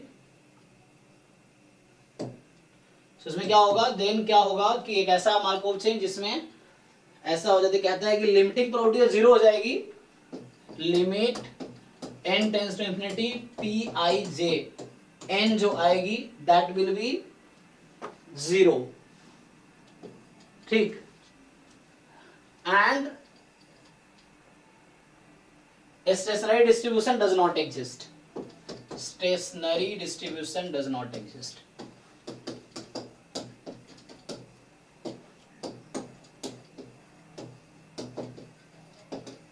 स्टेशनरी डिस्ट्रीब्यूशन एग्जिस्ट नहीं करेगा, ठीक है। अब इनफाइनाइट कब होता है, तो सिर्फ देखो अगर फाइनाइट स्टेट स्पेस है ना, या वैसा है, इरिड्यूसिबल है और अपीरियोडिक है, तो उसमें जो स्टेशनरी डिस्ट्रीब्यूशन वो यूनिक होता है ना, अगर फाइनाइट स्टेट स्पेस है। और अगर मान लो इरिड्यूसिबल है और अपीरियोडिक नहीं है, तो उस केस में उसके पास इनफाइनाइट एग्जिस्ट करेगा, है ना। फाइनाइट स्टेट स्पेस के लिए बात कर रहे हैं। तो यहाँ पे क्या है, इसने एक और लिखा था थ्योरम,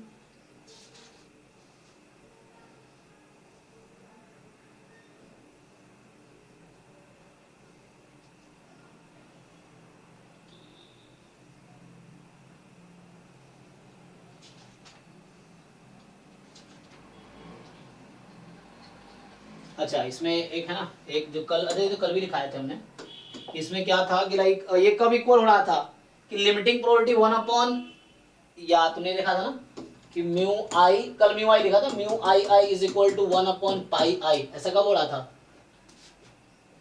सो वही जब ए पीरियोडिक था, इरिड्यूसिबल भी था, आई गेस। हाँ हाँ हाँ, मीन रिटर्न टाइम, सता भी हो रहा था, इरिड्यूसिबल हाँ और पीरियोडिक। ए पीरियोडिक, और मिलियम ने सारे थ्योरम लिखे थे फाइनाइट स्पेस के लिए, तो उसके लिए ये आ रहा था, ठीक है। और सर फाइनाइट के जगह वो कौन सा वर्ड यूज कर रहा था, काउंटेबल? काउंटेबल, हाँ ठीक है। इसमें देखते हैं इसका क्या है। तो ये देखो, ये एक्चुअली कहने का मतलब, ये स्टेटमेंट आप याद रख सकते हो कि there is absorbing state, then there are infinitely many stationary solution exist करेगा, अरे देयर इज एटलीस्ट वन, तो वन, या तो एब्सॉर्बिंग स्टेट होगा तो क्या मतलब है, वो क्या होगा, सारे स्टेट ट्रांजिएंट तो नहीं होंगे फिर, क्योंकि ये रिकरेंट हो गया ना एक तो। तो यूनिक एग्जिस्ट कर सकता है, ठीक है ना। अच्छा कहाँ गया क्वेश्चन, तो हम लोग यहां देख रहे थे,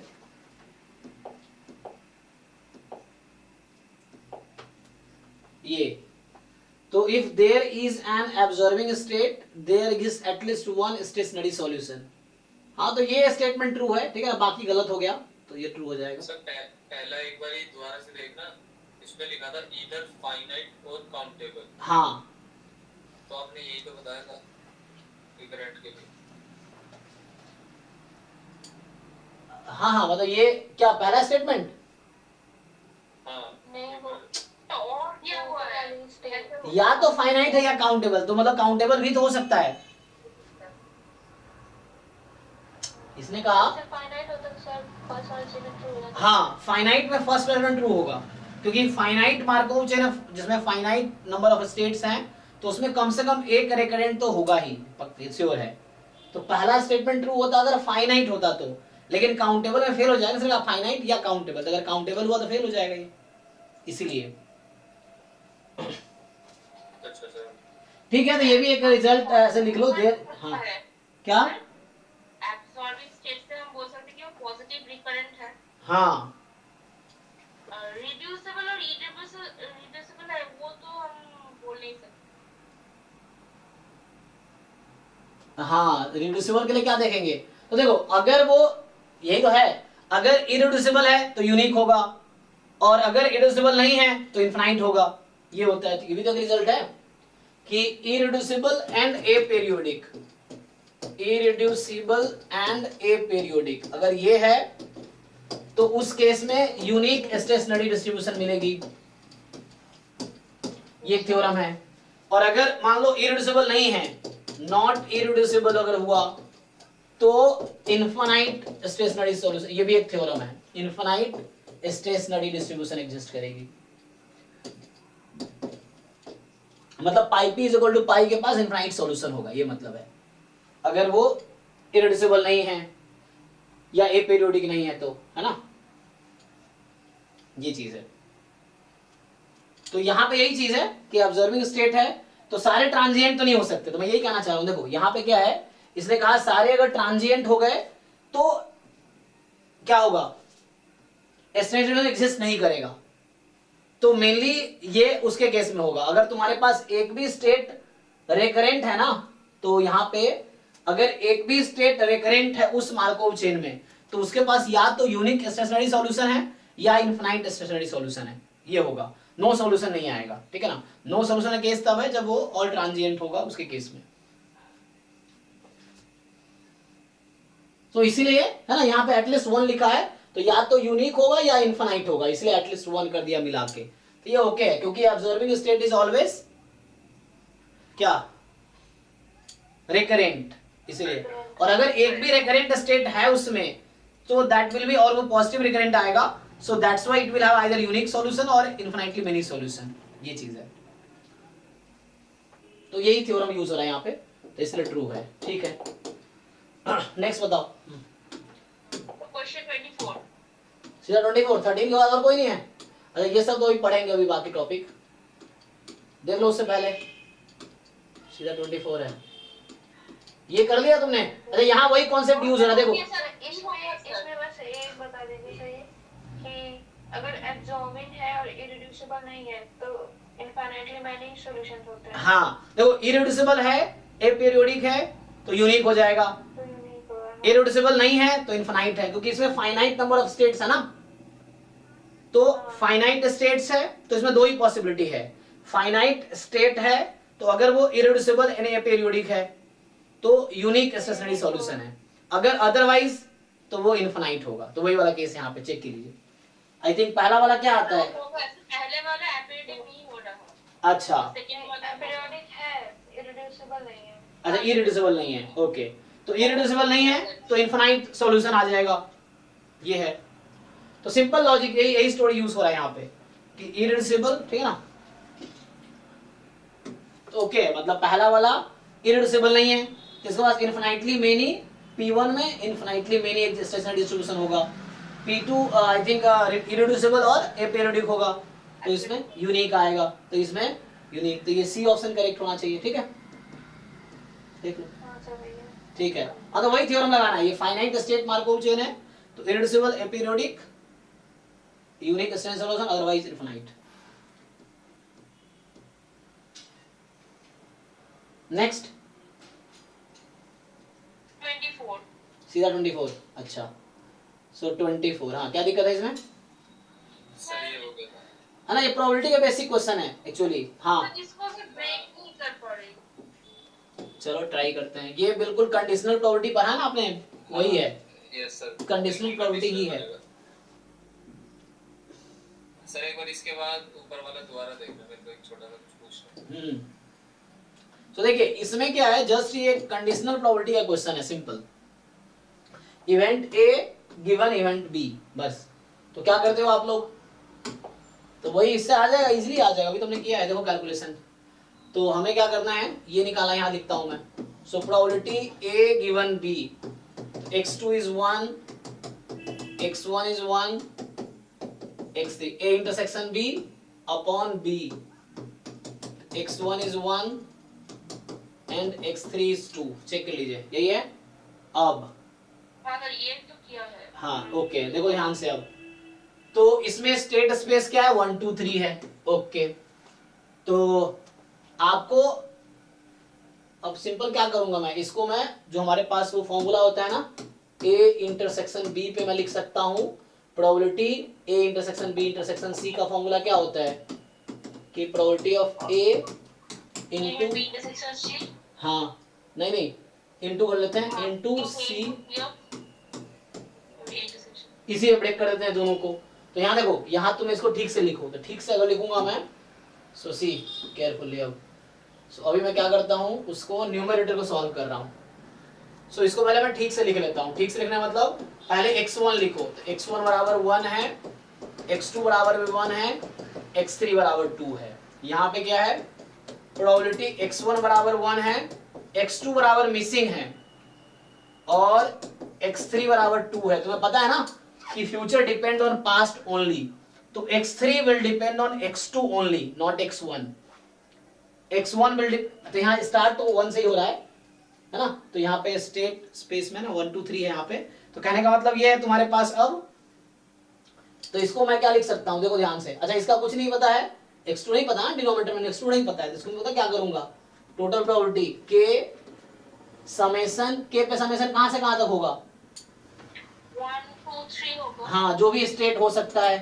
सो 1 से 3 यहाँ टोटल प्रोबेबिलिटी यूज हुआ अभी, क्योंकि x2 मिसिंग था तो मैंने x2 बराबर k कर दिया. k की जो भी पॉसिबिलिटी है ना, probability a can be written as summation ei intersection a i from 1 to n, जहां ei पार्टीशन है. ये सेम चीज टोटल प्रोबेबिलिटी यहीं से आता है. इसी के अगले स्टेप में वो आता है जो आप लोग लिखते हो, ei into a given ei multiplication rule से. तो this thing can be written as this, proof यहीं से आता है. पहले ये लिखते हैं फिर ये लिखते हैं. तो एनीवे यही किया मैंने. इसका इंटरसेक्शन ये ei's है आपका, इंटरसेक्शन ei's और i फ्रॉम 1 टू n जो भी हो सकता है. अब चेक कर लो इसको. तो क्यों, क्योंकि x3 will depend on x2, तो x2 मुझे चाहिए, and x2 will depend on x1.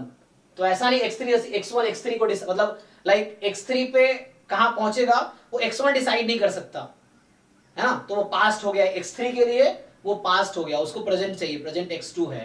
तो x3 will depend on x2. सो ठीक है ना. डेफिनेशन ऑफ मार्कोव चेन जो प्रॉपर्टी था, जो हाँ डेफिनेशन, कोई स्टोकेस्टिक प्रोसेस मार्कोव चेन कब बनेगी, तो वही डेफिनेशन लिखा था ना हमने, future will depend on past, not on past, will depend on present only. तो वही थी यहाँ पे है. तो ब्रेक करो इसको, पहले वाले को ब्रेक करो इस फॉर्मूले से, इस फॉर्मूले से. So I can write x1 is equal to 1, x2 is equal to 1 given x1 is equal to 1 and x3 is equal to 2 given. अब x3 will depend on only x2, तो x1 से मतलब नहीं है उसको, तो x2 is equal to 1, ठीक है ना, क्योंकि x1 इंडिपेंडेंट होगा, हटा दो उसको, upon summation k from 1 to 3. यहां भी सेम फॉर्मूला लगाओ. तो x1 is equal to 1, x2 is equal to k given x2 will depend on x1, तो x1 is equal to 1, x3 is equal to 2 given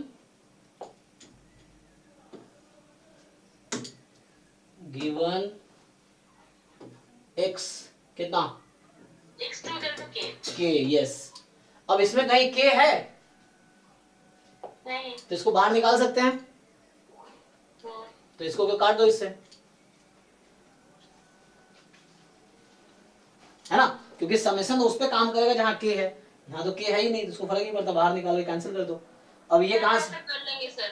अब ये TPM use कर लो, हो गया. अब टीपीएम से पूरा आ जाएगा. यहाँ ट्रांस 1 से 1 जाने की प्रोबेबिलिटी, 1 से 2 जाने की प्रोबेबिलिटी. यहाँ अब k को 3 टर्म में सम कर दो. यहाँ पे k को 1 रखो, प्लस 2 रखो, प्लस 3, और टीपीएम कर लेंगे सर. हो जाएगा ना. ठीक है, टीपीएम से आ जाएगा. बताओ भाई, कौन पूछ रहा था, 23 क्या दिक्कत है? 23 भी नहीं करेंगे, 23 बाद में करेंगे. सर नहीं, वो ऊपर वाला, आई मीन वो जो P1 P2 वाला था.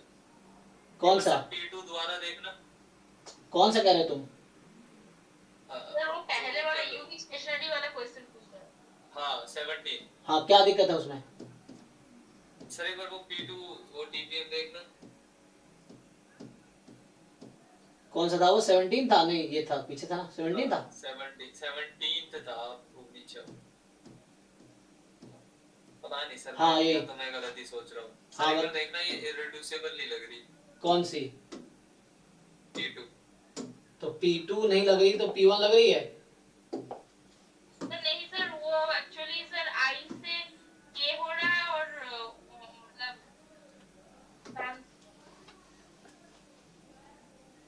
सर देखो आप एक बार, फिर गलती हो सकती है, वो डिस्कस करो. ठीक है, ट्राई कर देखो. तो पहले में क्या है कि तुम्हारा 1 2 3 क्या स्टेट, चलो 1 2 3 मान लेते हैं. तो 1 2 3 1 2 3, तो 1 से 1 प्रोबेबिलिटी 1 है, फिर 1 से कहीं नहीं जा रहा, 2 से 1 पे जा रहा है, 2 से 1 पे, 2 से 2 पे भी है, 2 से 3 पे भी है, ठीक, और 3 से सीधा 3 पे. तो यहाँ पे तो ऐसा है क्या कम्युनिकेटिंग है, 1 3 कम्युनिकेट कर रहा है? नहीं, नहीं ना, नहीं कर रहा ना, देखो तो यहाँ पे एक्चुअली 1 से 2 नहीं जा सकते, 3 से भी 2 नहीं जा सकते तुम, तो 3 and 2 आर नॉट कम्युनिकेटिंग। तो इरिड्यूसिबल कब होता है कि each state are communicating with each other, है ना, तो हर स्टेट एक दूसरे से, तो इसका मतलब है कि this P1 is not irreducible. Sir P2 में वो मल्टीपल सेट्स में कम्युनिकेट कर रहा है, तो कर रहा है ना, तो कोई दिक्कत नहीं है, हाँ कितने भी स्टेप में कम्युनिकेट कर रहा हो कोई प्रॉब्लम नहीं, डायरेक्टली नहीं करना, लेकिन घूम के भी कर रहा है तो कोई दिक्कत नहीं है। सर वो पहली नजर में दिखा नहीं ना, फिर मेरे को ऐसा लगा कि बस प्रोबेबिलिटी तो 0, बट नहीं, वो अगर ग्राफ बनाएंगे हाँ, तो तुम बनाओगे तो 3 से 2, 2 से 1 भी चला गया, 3 कम्युनिकेटिंग 1 से, ये चीज है। हाँ समझ गया वही हाँ। मैं कह रहा था ना कुछ। तो ये आपका इरिड्यूसिबल आएगा, तो ये इरिड्यूसिबल तो मतलब P1 नॉट इरिड्यूसिबल है, तो इसका मतलब इसके पास इनफाइनाइट स्टेशनरी सॉल्यूशन होगा, एंड ये इरिड्यूसिबल, और चेक कर लो सबका पीरियड 1 आएगा, एपीरियोडिक भी है तो इसका यूनिक आ जाएगा। तो ये थ्योरम हो गया कि irreducible and aperiodic has unique stationary solution finite Markov chain में, और इरिड्यूसिबल नहीं है तो इसका is finitely many stationary solution.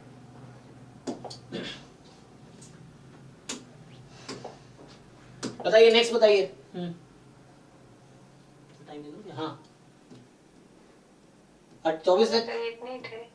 अच्छा हो गया खत्म, चलो बढ़िया। हाँ सर खत्म हो गया सर। चलो तो हमने अभी मार्कोव चेन वाले टॉपिक कंप्लीट किए, और गेट में जितने क्वेश्चन आए 2019 से 23 तक, ये 5 को 19 में गेट स्टार्ट हुआ था स्टैट्स का पहली बार, तो उससे पहले आते भी नहीं थे, उससे पहले बेसिक प्रोबेबिलिटी और इन्फ्रेंस ही आते थे। वो भी आपको असाइनमेंट भेज रखा है मैंने, ट्राई करना, बाद में डिस्कस करेंगे जैम वालों के साथ वो असाइनमेंट।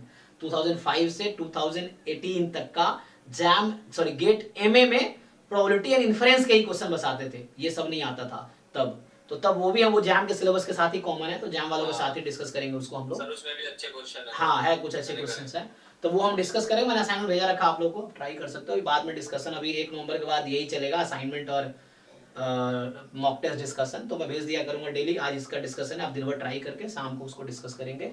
तो जैम वाले कंटेंट आप लोग भी फॉलो करो, उसको बिल्कुल लो मत लो, मतलब उसको हल्के मत लो। हाँ जी सर मैं कहता इस पे थोड़े सा नॉन पीवाईक्यू क्वेश्चन या तो बता दो या आप दे दो, मैं भेज दूंगा अभी मार्कोव चेन के। हाँ पीवाईक्यू में मतलब इतने थे भी नहीं, प्लस मतलब ये कि वो थोड़ा थ्योरम रिकॉल नहीं होते ना। ठीक है, अभी मैं तुम्हें 1-2 दिन में मैं बोल देता हूँ, हमारे साथ बहुत सारे लोग हैं ना, 15-20 लोग बहुत सारे लोग काम कर रहे हैं, तो उसको मैं किसी को बोल देता हूँ, वो तुम्हें बना के भेज देगा।